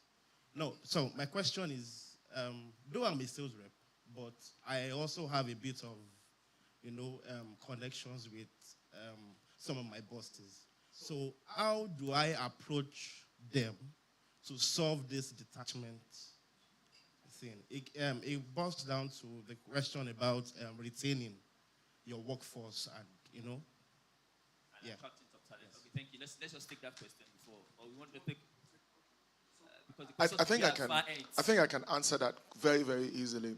Look, detachment is a general problem that we're having in the workforce today. In my organization, since COVID, I've had to build 3 new teams from scratch. It's been the most difficult period in my career because the skills that I need for my people to be able to support me, they have to be top-end skills, and I have to rebuild. The truth is that we have a generational problem, and then we have a country-specific problem. Generational problem in the sense that Gen Zs have a very short attention span. They want to be driven, and they want to be not driven. So you have to find that balance. Now, second thing is, when it comes to leadership now needs to be very focused on very specific things. One is, why do people come to work? Why do they work for you? Do they work because of a salary, or do they work because they believe in what the organization is doing? It's okay if they want to work for a salary. It's actually all okay. But what then you need to do as a manager is to ensure that you are paying them sufficiently enough to keep them motivated. Why you're seeing that detachment is because people are working in a country where, I'll give you an example. I was telling my executive chairman yesterday that the salary they paid me on Monday has finished. And I'm not kidding. I'm telling you the truth. The salary that they paid me on Monday had finished by yesterday. And the month had not finished. Yesterday was March 1st. So if I was working in an organization and I'm an executive in that organization, right? There's no way I'm not going to feel detachment. Do you understand? Because my needs are not being met. It's as simple as that. So I would say that the burden on leadership right now is to be very nimble. It's also to listen to what the employees are saying and what they are not saying. Your ears must be open. It's not the time to say, in our time, this is what we used to do. No. Right now, the realities are completely different. The price of beans in January has gone up by 50% in February. Your employees they're dealing with that reality on a daily basis. But you're expecting them to come to the workforce and perform at peak expectations. It's not going to happen. Oga cannot meet his basic needs. He's even worried whether his children are going to eat tomorrow. And you're telling him, you must be in the office at 7 o'clock and we don't close till 11. Okay, they play. All right. Thank you very much. All right. Please. Mr. Rotimi, we're good. Thank you very much. Okay, all right. Thank you.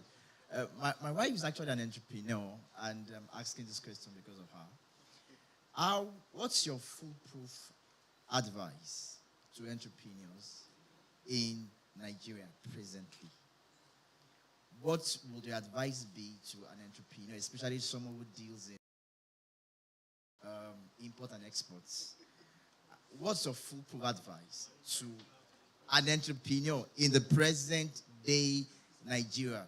In this climate where we are faced with unstable economic policies, what's your foolproof advice to such an entrepreneur? Thank you. Don't look at me. You know, if we had this conversation 3 years ago, it would have been easy to answer. Yesterday, Nestle posted a loss of 150 billion naira. And that's not an SME, right? So just imagine what's happening to the SMEs. I would say, though,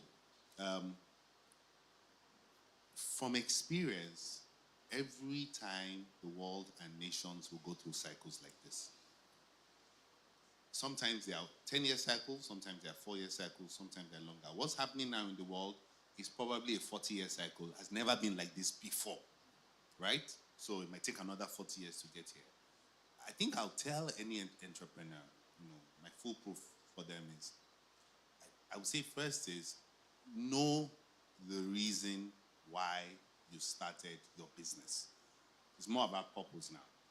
Because if you lose sight of that, your reality can take everything away from you. Because nothing makes sense. Okay? Now, why am I saying this? From experience, this is actually the time that solid businesses are birthed, and this is the time they are found. Because if you can go through this storm, whether it's a 1 month or 1 year or 2 year storm, you will be so resilient and solid for the years to come. And this thing is not going to be forever. Max, I'll give it is 2 years. But it's tough. It's like even, be like buzzwords, entrepreneur. All of us are businesses. Your family unit is a business. There's the CEO who is the father. There's the CEO who is the mother. And there is the accountant. And then there's the admin, all of the kids. So your home is a business. What do you do in times like this? You adjust. You tighten. Everything changes. You cannot be dreaming, that what you are watching is a movie. It's real. The house is on fire. What do? The house is on fire. You will cut cost. You will. Now, if you're an experienced business, you will not have a bloated payroll anyway, so you may not need to lay off. But if you have to, you will lay off. Now, is it fair? No. My preference, let's adjust everyone's salary so we can keep some, especially good people, because we are creating problems by laying off. But if you have fat and you have people that are not performing, please, by all means, you lay off. Why?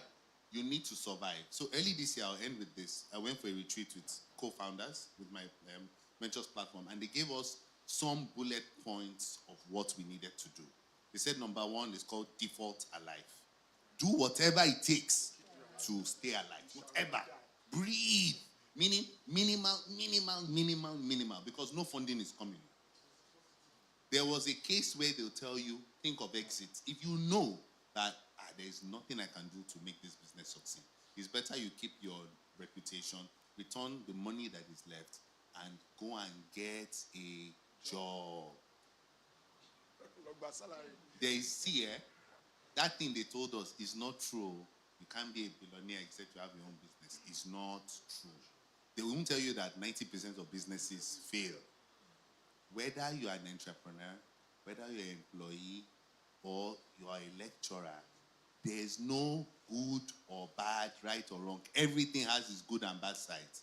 I know people's salaries that if I tell you, you will not imagine that people can earn such salaries. So, please, tidy up.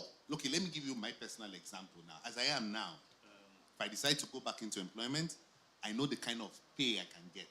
So if I don't see a path, I would. So the point is, be true to yourself about where you are, what you are there for, and where you are going, and what you need to get there. If it's not going to make sense, don't try and force it. Make the tough decisions and keep your sanity and keep your integrity. But if you can pull through because you have built that resilience, then pull through because it will only make sense. Of course, always stay nimble, always stay hungry. That business idea you got in with may not be what you'll finish with. You must be ready to pivot and change and change and change. Be in tune with it, because as we are called, the world is in problem. Have you heard now that sachet water is back? because pure water has gotten to a certain. Yeah, the nylon water is bad. Somebody has realized that the price point, that 5 naira, 10 naira is like no longer there. Let me create it. There always will be opportunities for billionaires in a recession. There always will be. That's when they are made. Because the more the problems, the more the potential to make money. So it might sound a bit capitalist, but that's reality. So that's how I want you to think as a business. So this is for now. Thank you very much. Thank you. Thank you very much.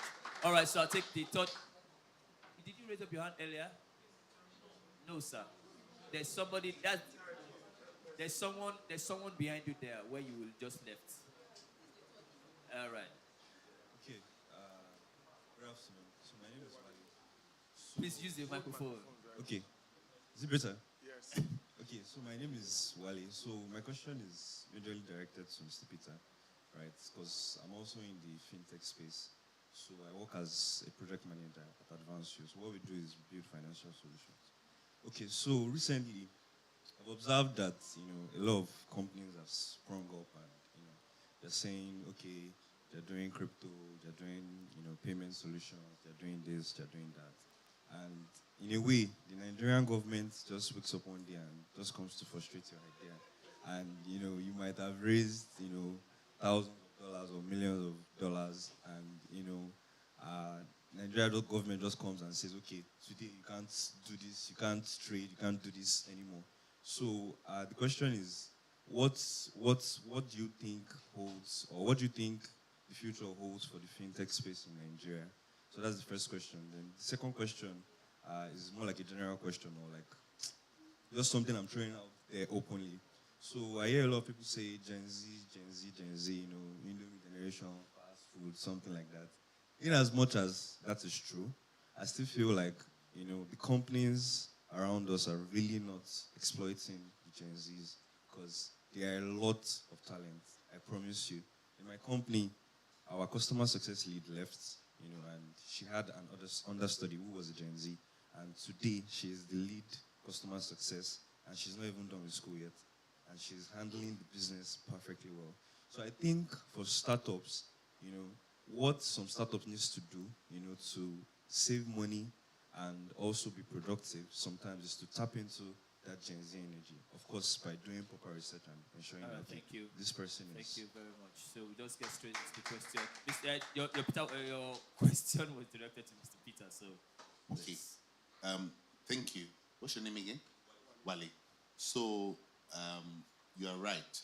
The Nigerian business climate is tough, especially because of our political dynamics. Governments can be erratic. Not unfounded, they have a reason they do those things, but they don't really consider. And also the business climate also can be funny. Some people abuse some of these things. We're interesting people. Government puts a regulation, people find every way to break it, work around it and all that. Now, there are two parts to your question. The experiences around things like crypto or things like banning Okadas and all of that, in fairness, while there were shocks, there were signs. So as a business, you want to be mindful of the operating environment and volatilities. Let me give you an example. I have a fintech company. I'm 2 years old as a company. I built a solution, was ready 6 months ago. I haven't launched it. Why? Because my CBN license is not out. A lot of people will go and do, because they are Nigerian. Oh, no, we need to make money, and they will get into trouble. And when they get into trouble, they'll come back and boomerang and say this. So it's a two-way street.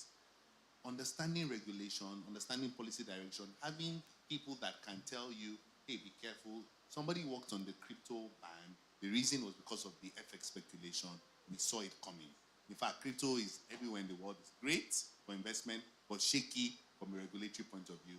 You want to be mindful. Or find ways to work around the law. You can get certain things, permits to or rights to launch, or you can get an approval in principle. Just make sure that you're in compliance. That's one side of it. The other side of it was, what's the future for the fintech space? See, there's no way you can stifle innovation or cripple technology advancement. We'll always come up with a way around it. There's a startup bill some of us mooted for that to protect tech companies from things like this. So fintechs are here to stay, no matter how much the institution or the organized sort of government and private sector try and stifle it. What they are trying to prevent is the risk that are associated. Because with technology, you know how much money is being lost every day due to fraud and all of that. So compliance is key, and being compliant with regulation is key. So I think fintechs are here to stay. On your second comment, it's quite smart. It's a two-way street. Obviously, it's a simple solve. The problem is every good thing has its own negative. So the downsides with the Gen Z, you know, I'm in conference calls in my office. One guy is taking it from his bed in a singlet. And the video is on. And I'm wondering, what's he thinking? Well, guess what? That's how he goes out anyway. He goes for meeting in singlet. Okay. Now, I found it a bit absurd, but to be honest, that's how he functions. And many people don't see anything wrong with it, by the way, because we're getting used to that this generation is actually different. It works for him. So I think it's a two-way street. We need to adjust, and I'm speaking for we are coming Holy Grail, and you guys also need to be empathic. We don't understand each other, is the truth. We don't understand each other because our reference points are different. So I agree with you, we can do a lot more with Gen Zs. And maybe somebody should figure out how to solve that problem. Once the communication is right, it becomes easy. Okay, so I'm taking the last question. I'm rushing for time, so please make it very brief. My name is Fred Osas. So I work I'm a stylist and make a back personal. I've been working as like 7 years now. Then what I just want to ask is, because they place me on salary basic, but the situation where I want to come out and start something doing on my own. But what I just want to need is, how can I come out and start something doing on my own and start a business of mine as a stylist? Because I have been wasting time for 7 years in a particular place, in someone's place. So I don't know how to go about it. So I just want to back up. All right, thank you very much, Fred Osas. Mr. Fred Osas. Okay. So I like your question. I'll be direct, right? You need to be an exceptionally good stylist, right? The kind that people would want to, like if you live there, they would want to go wherever you go. So the next thing is start doing home service. And I don't know if it's a norm. Get yourself a home kit, and when you leave, make sure it's unethical, but your customers are your customers, right? They come for you. Make sure you go to their homes and you spread from there. You then make enough money to start your own store. Don't go and open a store now. It's not wise. You know, you invest money, it's stressful. Businesses are not thriving that easily. But home service, and you can start this way. Don't leave where you are. Do it off time, like evening, weekends, till you build the clientele, and you're confident enough, then you stick it fully. And you may never need to own your own store. You might just be that and recruit more people, okay? All right, beautiful. Thank you very much. Thank you very much. Some people were winking at me trying to get question time. I'm really sorry. I wish we can, but time is really against us. So I wanted to do something initially, but we'll just skip it because we want to get to the career session. And we have just about 5 questions for this. And I'm hoping that in the next 15 minutes, we can knock it out. And then we can have questions afterwards. So I have a comment, though. Okay. Let's ask the church or the crowd if they are really pressed for time or if they can spend an extra 20 minutes. The value here is beneficial, and Pastor can endorse it also. Okay. So yes, thank you. So the only reason why I'm conscious is that Prof actually has another program. She's supposed to be there by 12. So and they gave us. They gave her to us because she was supposed to be there by 10. So what we can do actually is that we can run for about 15, 20 minutes, release Prof, and then Peter and I can take questions after. Is that okay? Is that okay, everyone? I didn't hear you. Is that okay? Okay, good. Okay, so that's it. Mr. Peter, thank you. All right. Okay, so yeah, like I think it was people that mentioned it that most people who are here, 9 to 5. I mean, own their businesses and all that. But there's some 9 to 5 here who are, and there's some people who are, juggling both, running their own businesses and they still are, trying to expand their career or have some career growth. So this session is for you, maybe for someone that you know also that you can pass this knowledge or advice on, just like Pastor Itaya was asking on behalf of his wife. So we're still very much on track. So this, I'm getting it going immediately. Okay, so this is, what are the key trends and changes in the industry that professionals should be aware of to advance their career? Key trends and changes to advance career. So I like that. Let me do something.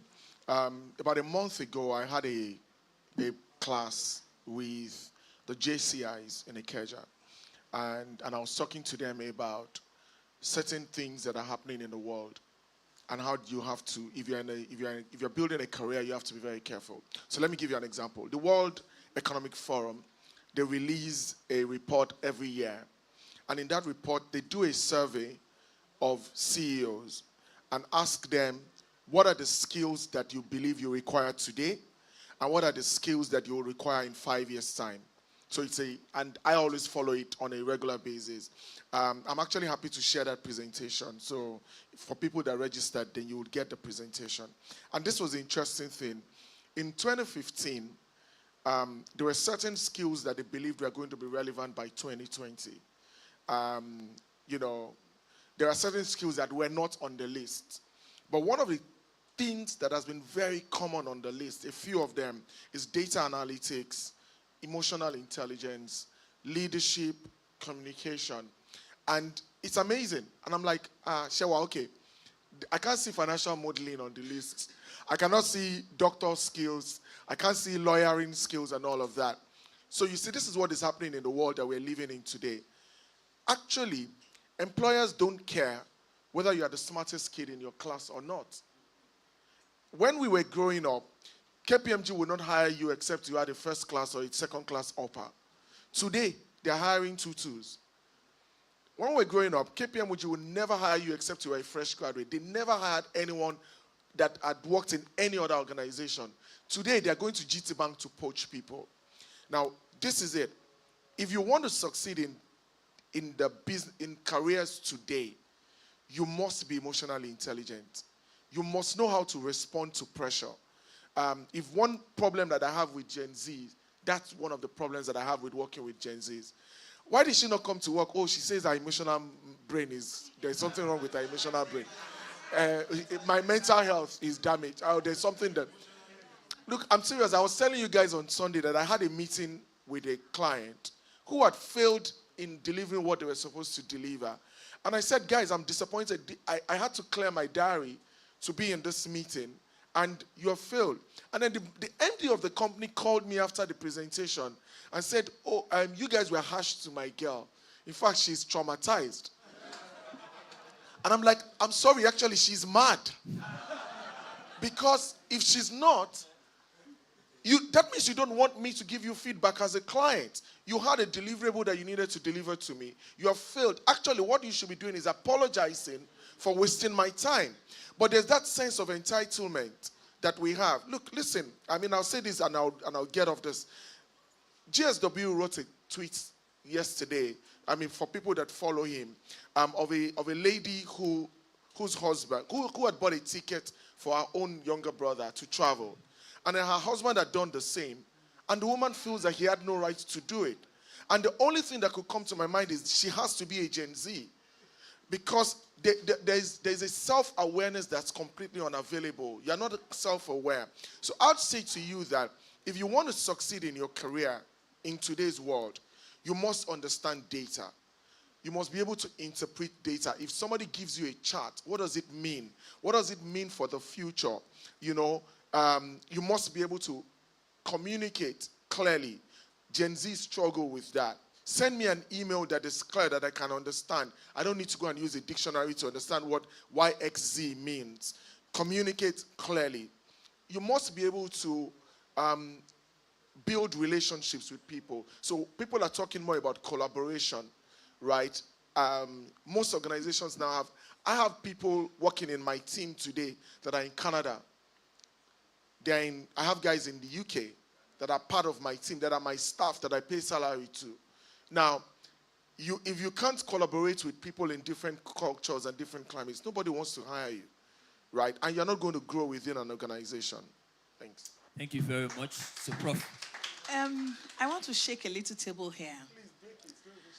And so people say to us, those of us in academics, and say that the universities are not teaching us anything. You guys are just wasting our time. And I say to them, when a child needs to learn how to read and write, the child must learn the basics.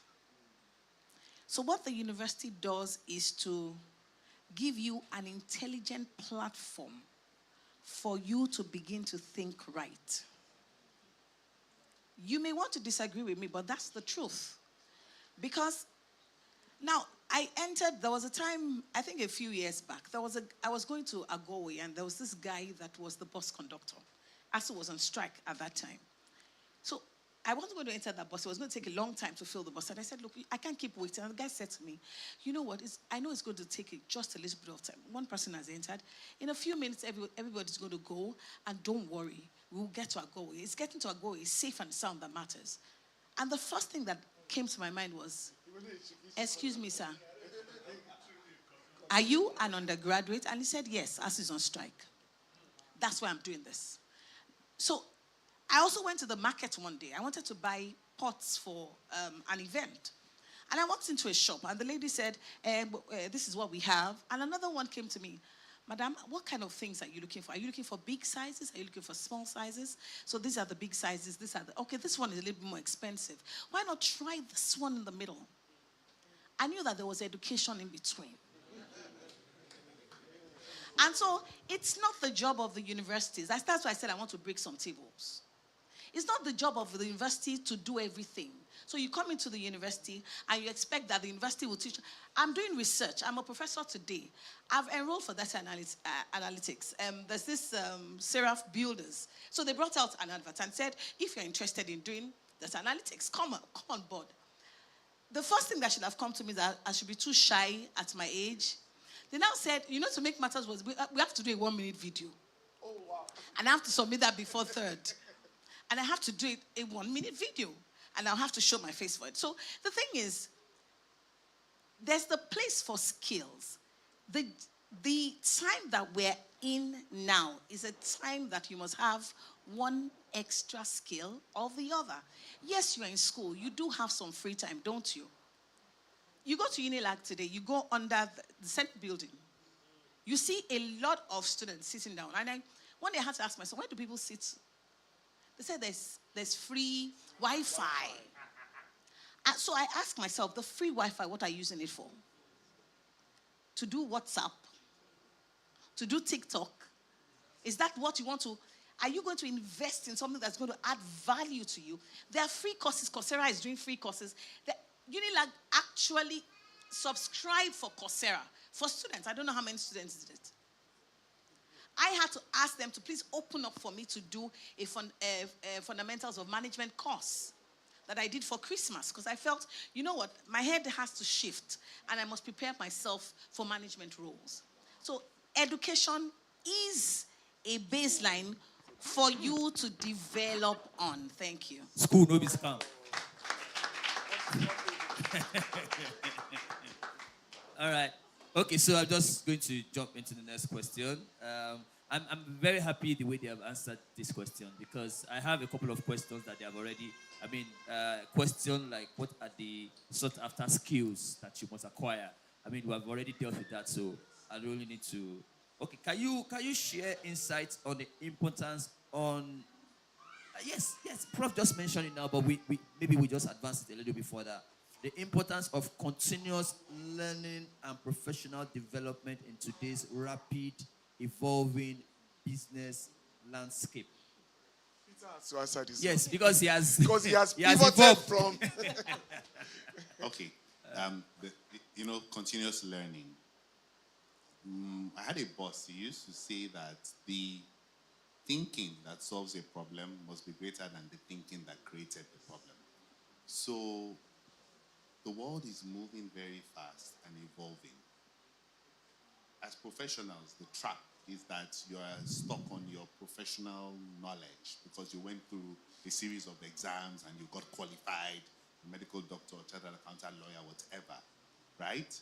And then you feel that, but these are the basics. In fairness, they are, but the application is different. As the world changes, technology, risk, let me give you an example.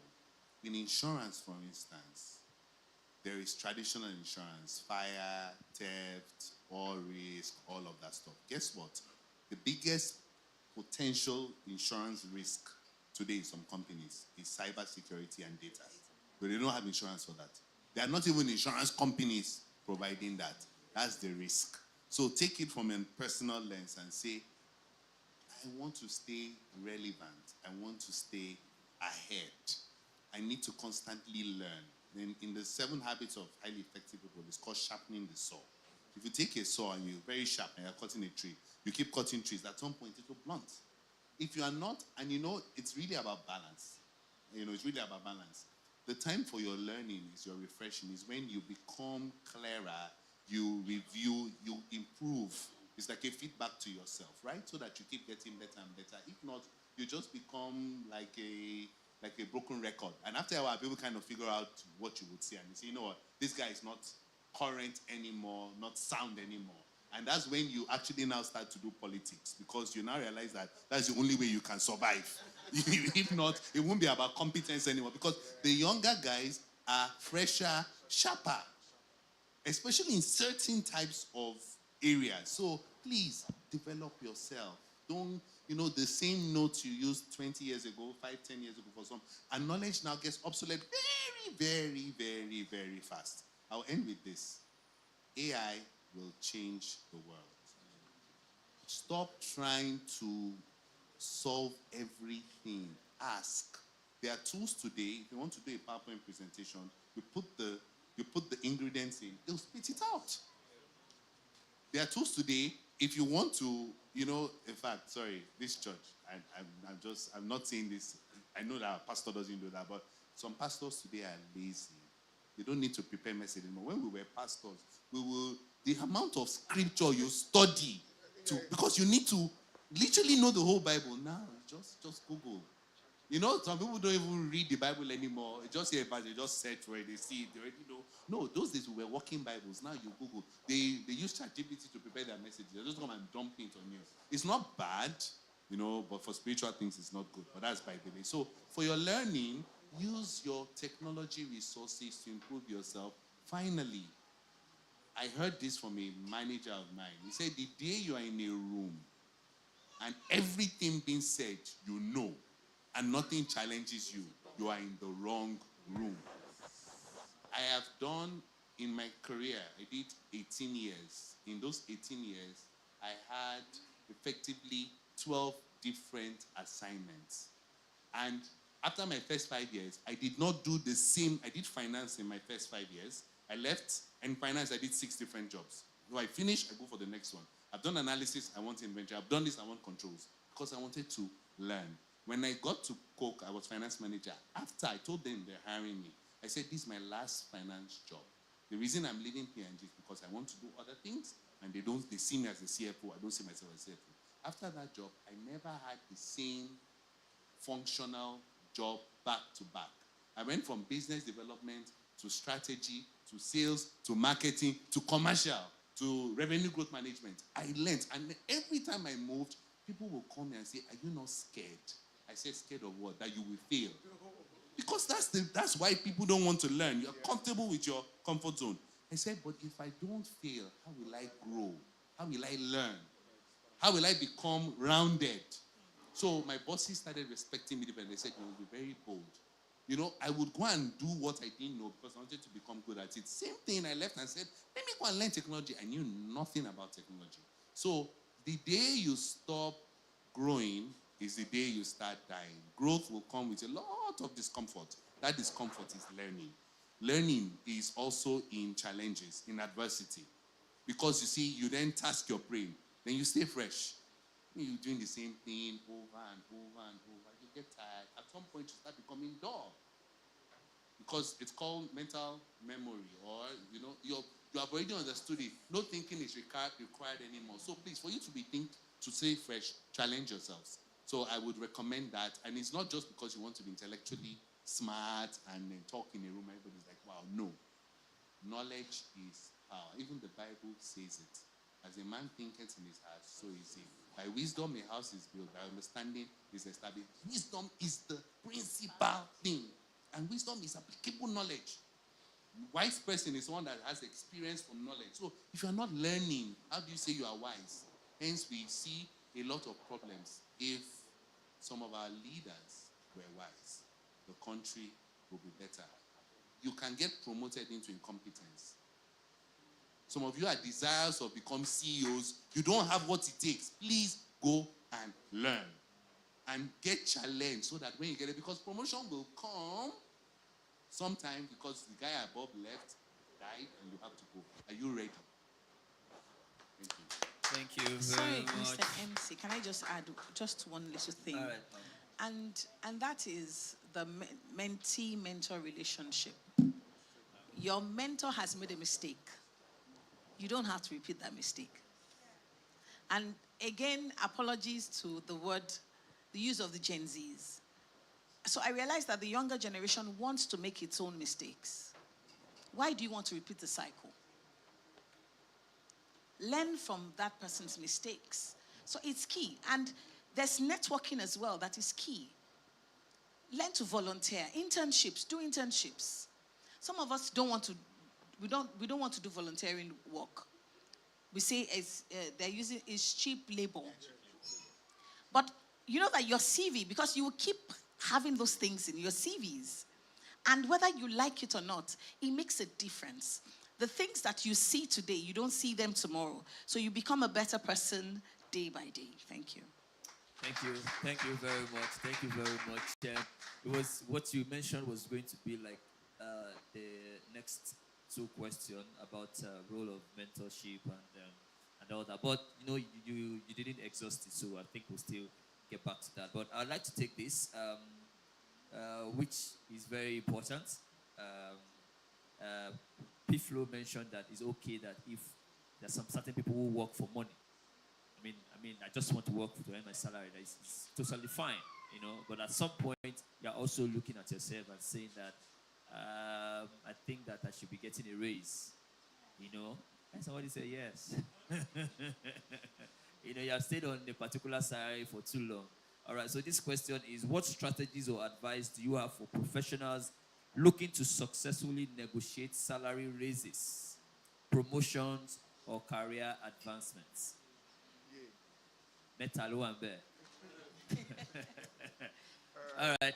Can I start from me? Let's start from those who are paying salary. People who are paying. Professor, from doctor to professor. Okay. Career advancements. Okay, I wanted to say those who are currently paying salaries. So, for me, I think one of the things that you must do is know your worth. How do you classify what or say what you are worth now if you do not even know your worth? And what is your worth outside? Allow me to use, you don't use the same word twice. What is your worth outside? Have you researched to say, Then, before my orgas say theirs, be flexible. You need to be flexible. The fact that you feel that you can earn 8 figures, but you know what is happening now, would that company be able to sustain you there with the bundle of talent that you have? And you say to hell with them. Well, continue to say to hell with them. And I wonder how many you have to say to hell with. Over to you, sirs. To build on flexibility also is to think about compensation rounded. Salary is one bit. There are benefits, there's bonus, there's stock options. So don't go into that negotiation just thinking of one thing. open up because some might be better than the other. And I think, I know there's really nobody that's indispensable, but if you're quite good at what you do or exceptional, it makes that conversation easy. I've seen some companies, the day you say you want to leave, they can double your salary because they know they've been underpaying you. So there is a slight balance between when do you actually get frustrated versus when are you understanding. Make sure you carry the leaders along in the sense that let them know that I'm committed, but I'm not happy. I'm committed, but I'm not happy. These are the things I want. And you know one thing that humbled me? I have a bunch of tech guys. They are exceptional. We are not paying them great, but they are so driven by the vision that they are staying. Some of them got international jobs. And I'll be blunt. Imagine me paying somebody $50,000 when they can get $300,000 and they choose to stay. And that's a different kind of person. I'm talking about real life.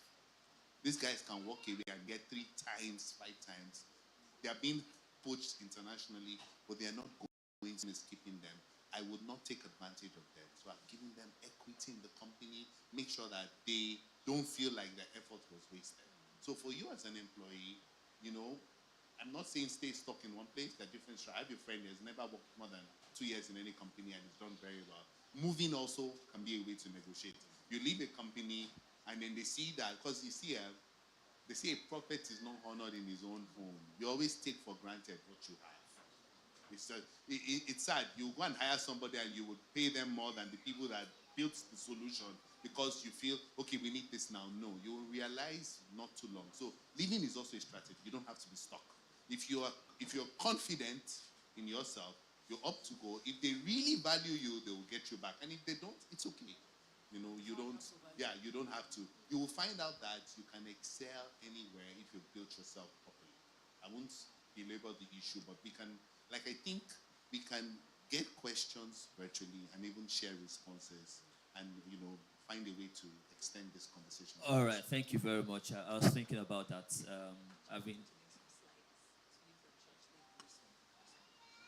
Okay. We're having a bit of a family meeting. All right, I'll take this. I think this is also very important.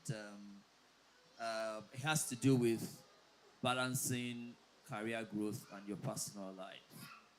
I know that this can be, if you are at this level that they are, you can imagine that they will be extremely busy trying to keep the work front, and then, of course there's a personal life that they need to take care of. So the question is pretty much in that regard, but it says, in what ways can professional effectively balance career growth with personal well-being and work-life harmony?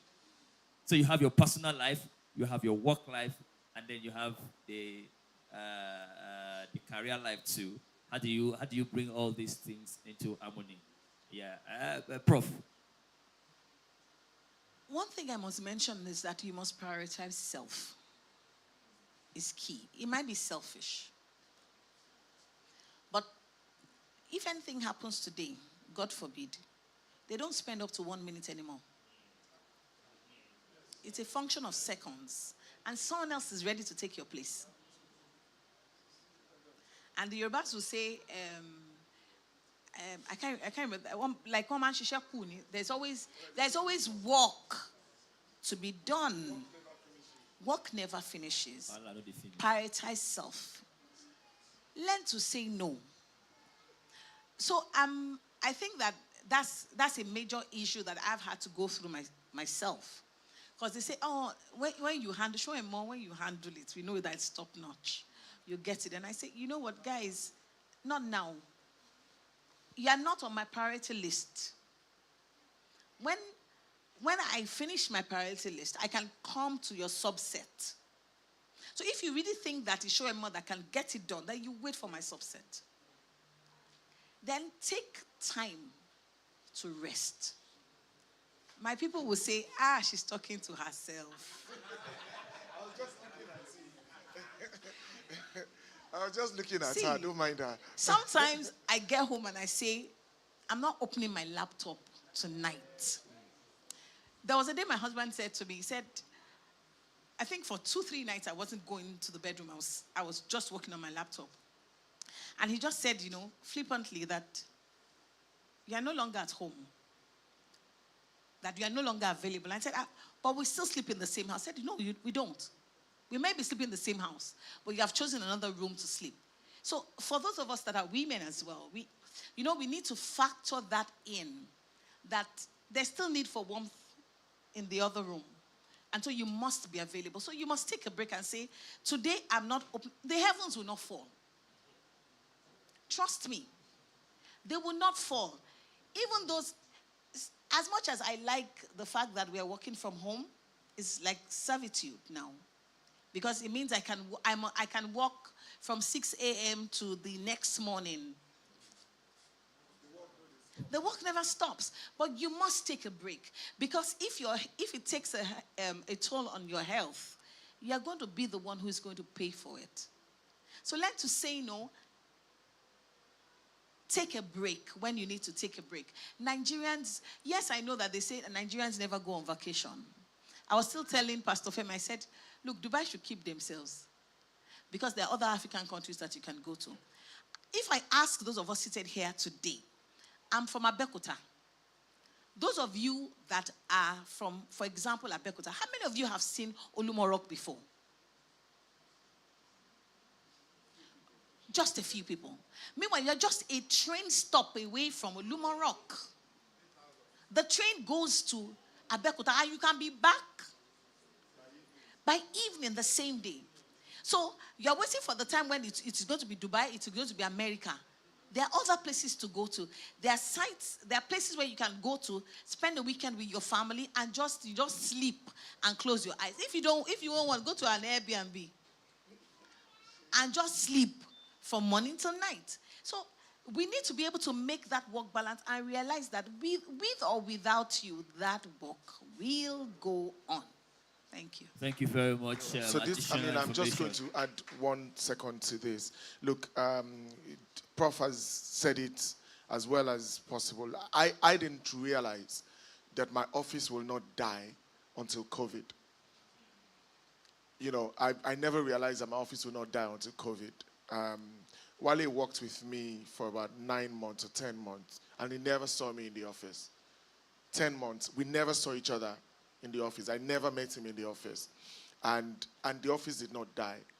It was probably for me the biggest wake-up call. Just realize that we because we grew up in the industrial revolution, post-industrial revolution world, we always felt that the only way you could get productivity was for people to be physically around.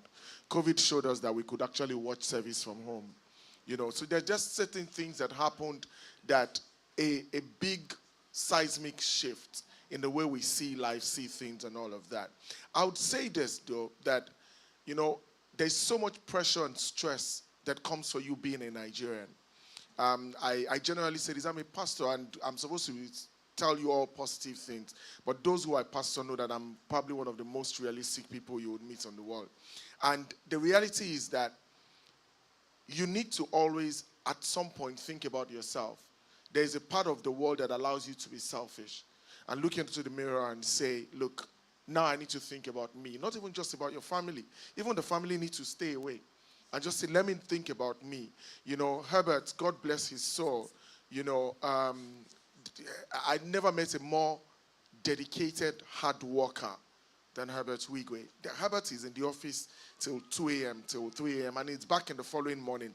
Access Bank used to have 6 a.m. meetings on Mondays. It was a culture. On Monday at 6 a.m., everybody had to be in the office. But guess what? By the incident happened on Saturday. By Monday evening, they had announced an acting CEO. The world has moved on. The world has moved on. You are the pastor of a church. If I don't go to service, nothing will happen today. It's a lie. You will die today. Tomorrow, next week, Sunday, they will do special service. They will remember you doing the service. But yes, they will do the commendation service. And after the commendation service, the new pastor will be telling the guys, please, it's under my watch. We are now starting service at 8 a.m. And people will be there. So understand this, that the giver, the person who's always giving, almost always must have time to replenish themselves. And you must have that time where you shut in. I'm going to be honest with you guys. I only stepped out of my house this week to go to one meeting, and I did not step out of my house throughout the week. But I walked throughout the week. Now, it's very, very important because I realized that my stress levels had gotten to the point where my attention span was starting to drop and all of that. And I just said, look, you know what, this week I'm working from home. I didn't step out of my house. I had a meeting. I went for the meeting and I went straight back home. So sometimes you have to get to that point where you're able to listen to your body speak to you. And you must respond to your body speaking to you by saying, look, you know what, I have to push back and rest. And look, at the end of the day, here's what I also always say. Work is going to leave you eventually. If you don't, even if you leave it, it's going to leave you eventually. A day is going to come. My father-in-law called me this morning. Daddy has been retired maybe for like 15 years now. So if he did not spend his life working,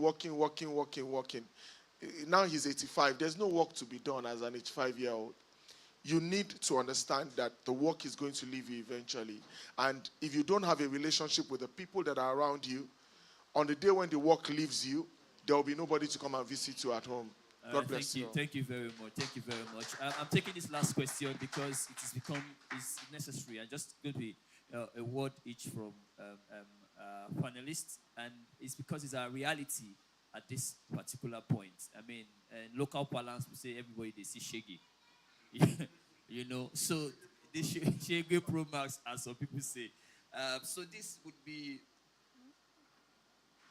how can professionals stay resilient and adaptive in the face of challenges and setbacks and harness these experiences for personal and professional growth? How do you stay resilient? How do you stay as adaptive, especially at this time? You know, the reality is... So let me say something. I'm going to be very short. Look, unfortunately, I say to people that there are certain things that you cannot learn once you're over 25. And one of those things is resilience. You can't learn resilience once you're over 25. I know that there has to be somebody to do the research, but my experience is that when somebody has crossed the age of 25, they're not as teachable, and their brain has already been hardwired for certain things. So if you're under 25, I want to say to you, congratulations. If you're over 25, God will help you. So, because this is what happens. You see, resilience means that you've learned how to fail, and you've learned how to embrace failure and deal with it. Unfortunately, you know, maybe Gen Z is not, but more the generation after Gen Zs are the ones that I worry the most for. You see, that certificate of participation, somebody shows up and you congratulate them for showing up, is the worst thing that has happened to the world. I say what I call second generation wealth. So my father was not a rich man. My father was an average struggling guy. Based on my current lifestyle, my father was a very poor man. But you see, there are certain things that I learned from my father being poor in my own eyes. Is that I learned that it was not always going to be enough. I learned that I had to share resources with other people. I learned that the world was not around me. The fact that I showed up didn't mean anybody needed to listen. Now, unfortunately, what that created is that when I had kids, I overcompensated. So when my kids want something, they get it. When my kids want something, they get it. So then suddenly, my kid shows up in a workplace and they tell them no for the first time in their life.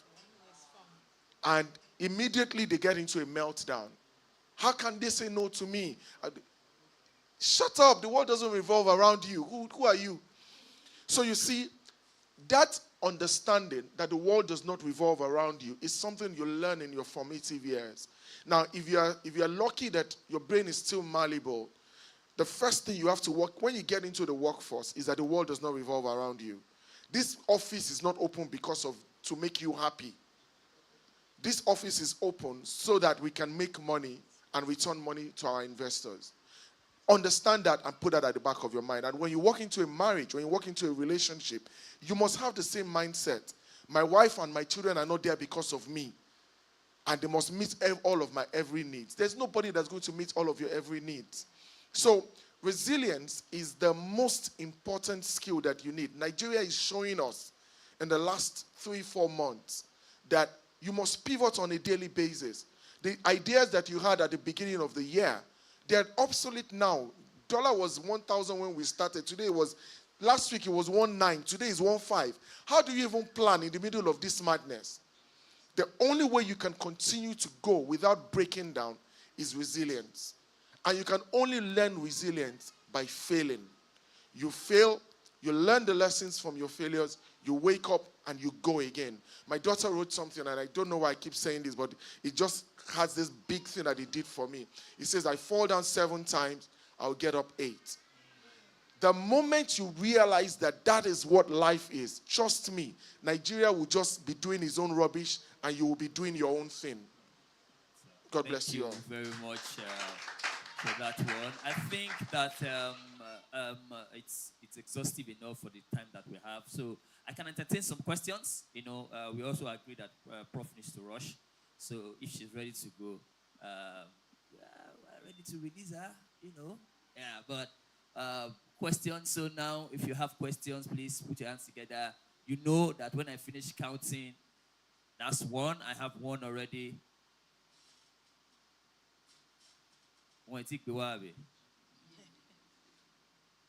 Okay. It's even good that we have only 1, and all that. Thank you. Please, you can tell us your name and what you do. That'll be great. Good afternoon. My name is Ololade Michael. I'm a content creator now. So I need help. Let me start from there. So what happened is that I got into this situation now when I made a decision. I just made up my mind that I don't want to do a 9-to-5 job anymore. For me, personally, I was like, I didn't want to do it anymore. And then I said I wanted to create value, something that would make me unique and something that would put me out there, that would make me the best of myself, basically. So I decided I didn't want to do a 9-to-5 job anymore. So I started to do a research. I started researching what are my strengths, what can I do, what is plausible for me, what is achievable for me that I can do even while sleeping or something. So I got into this user-generated content where I found out that I tend to tilt towards editing videos. Like I edit videos effortlessly without having to stress and all of that. Then I decided to go into generating user content videos. And then while doing that, I started making videos. And I started off with TikTok. I made a new page for that on TikTok.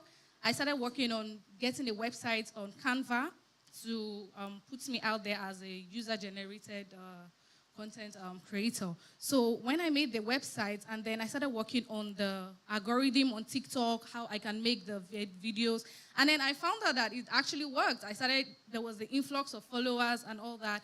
But what I noticed is that the engagement is not as much, but the influx of followers is massive. So I told myself, I'm not going to stop, but although I feel a little bit discouraged because there is just a lot of followers coming in, but the engagement is quite little. So I'm like, what more can I do? What advice can you give me? God bless you. Please, let me say this to you. You see the problem you have is the same problem that I have, right? But here is where the resilience conversation actually comes in. So I'll tell you about resilience and I'll tell you about strategy. Resilience is you're going to make mistakes along the way.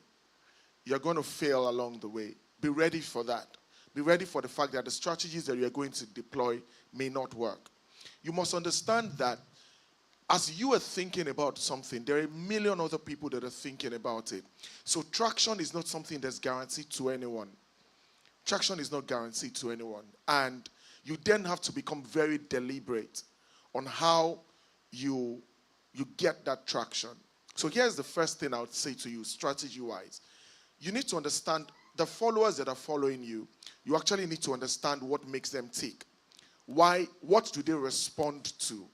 So that communication with your audience, it might not be you talking, are they talking back to you? But it's about the data talking back to you. When I post this type of videos, I get more likes.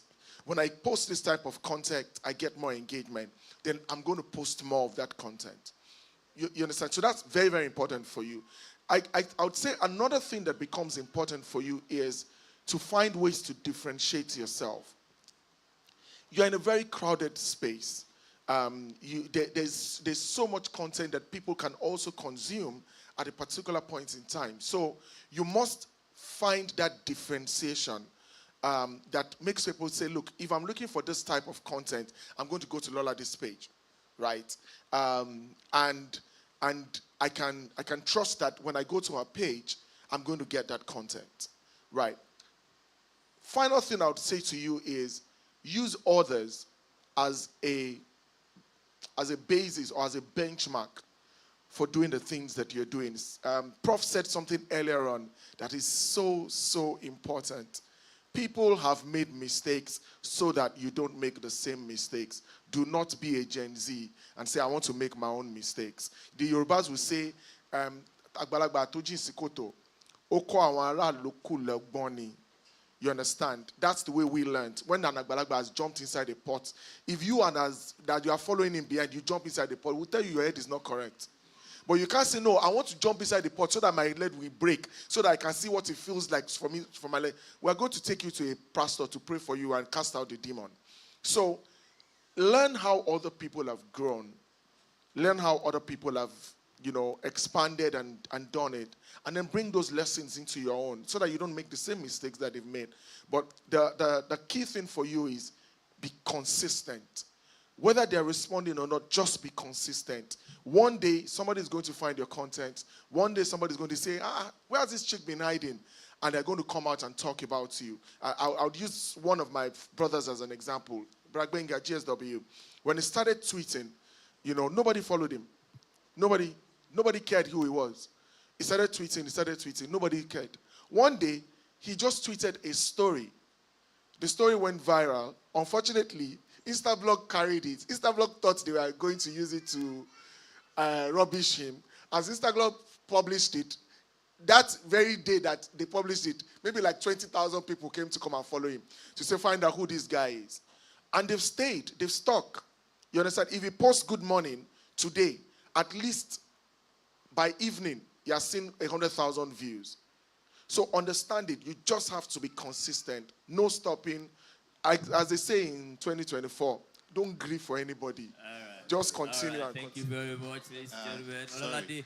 Okay. I want to add quickly. I'm quite impressed that you've made the move. And really, that's where it starts. Where you're going is very far.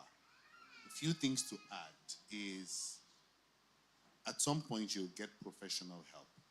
So what you're being now, you're ingenious, right? But there's proven technology on what works, what doesn't. You get it, right?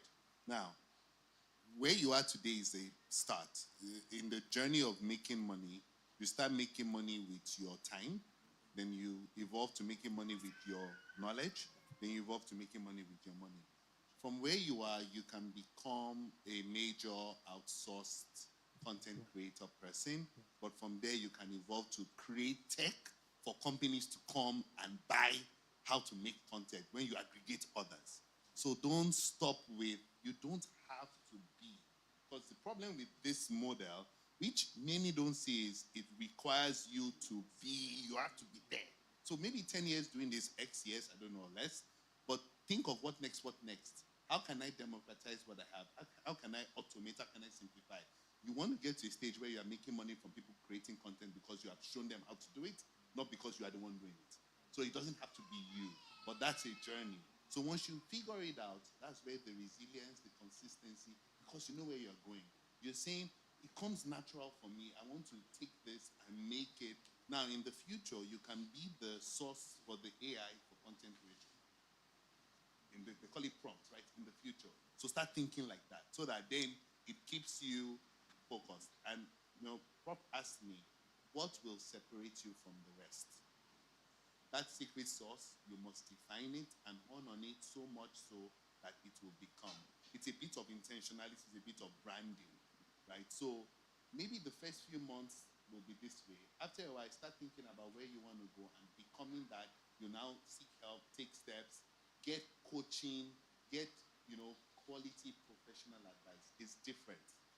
This Abinibi and all that stuff is fine, natural. But if you really want to go far, you need help, like professional help. There are people that have done this much longer and they know everything that you need to know. Just go and take it off them so that it then refines your approach. All right, thank you. Thank you very much. Thank you, ladies and gentlemen, distinguished guests and friends. It's been a very wonderful time, insightful time, eye-opening. I believe so much so. But I just want to make a quick announcement before Prof says what she wants to say. Immediately after this, no, I think we're done with questions, please.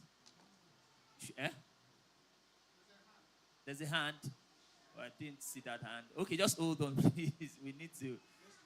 Yes, we need to. Well, okay, if we release Prof, then please. Immediately after this, we have been asked to remain seated so that refreshment can be properly, served, as it were.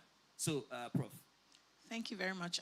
First of all, I wanted to say to Lolade, we have a question. You have YFC as a platform, so you can use us and do content creation with us. We don't mind. My people, am I saying something? Yeah. So I throw that challenge to you. You know that I'm always open to a challenge. So please, I want to say a big thank you to the church and to Pastor Femi. It's really an honor. Please, can we give her I said to the protocol officer, I said, I'm home. So I want to say thank you for bringing me back home. I've enjoyed, and you've challenged me more, because now I said to myself, okay, some of the things that I have been doing and I want to do different, I've learned how to do them differently. And I want to say thank you. God bless you. Happy anniversary. Wishing you many, many, many, many, many more years. Next year, we won't do it here. We'll go to greater heights in Jesus' name. Thank you very much. God bless.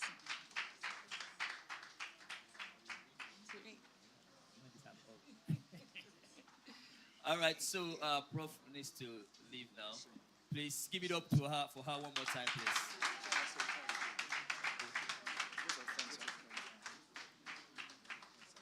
All right. Thank you so much. Mr. Peter, thank you so much. I had a question, but you didn't allow me to ask my question. And it's a burning question in my heart.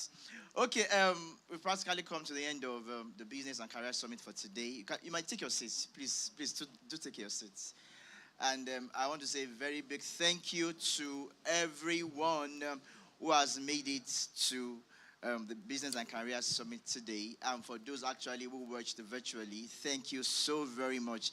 To all our panelists and all our guest speakers, we say a very big thank you.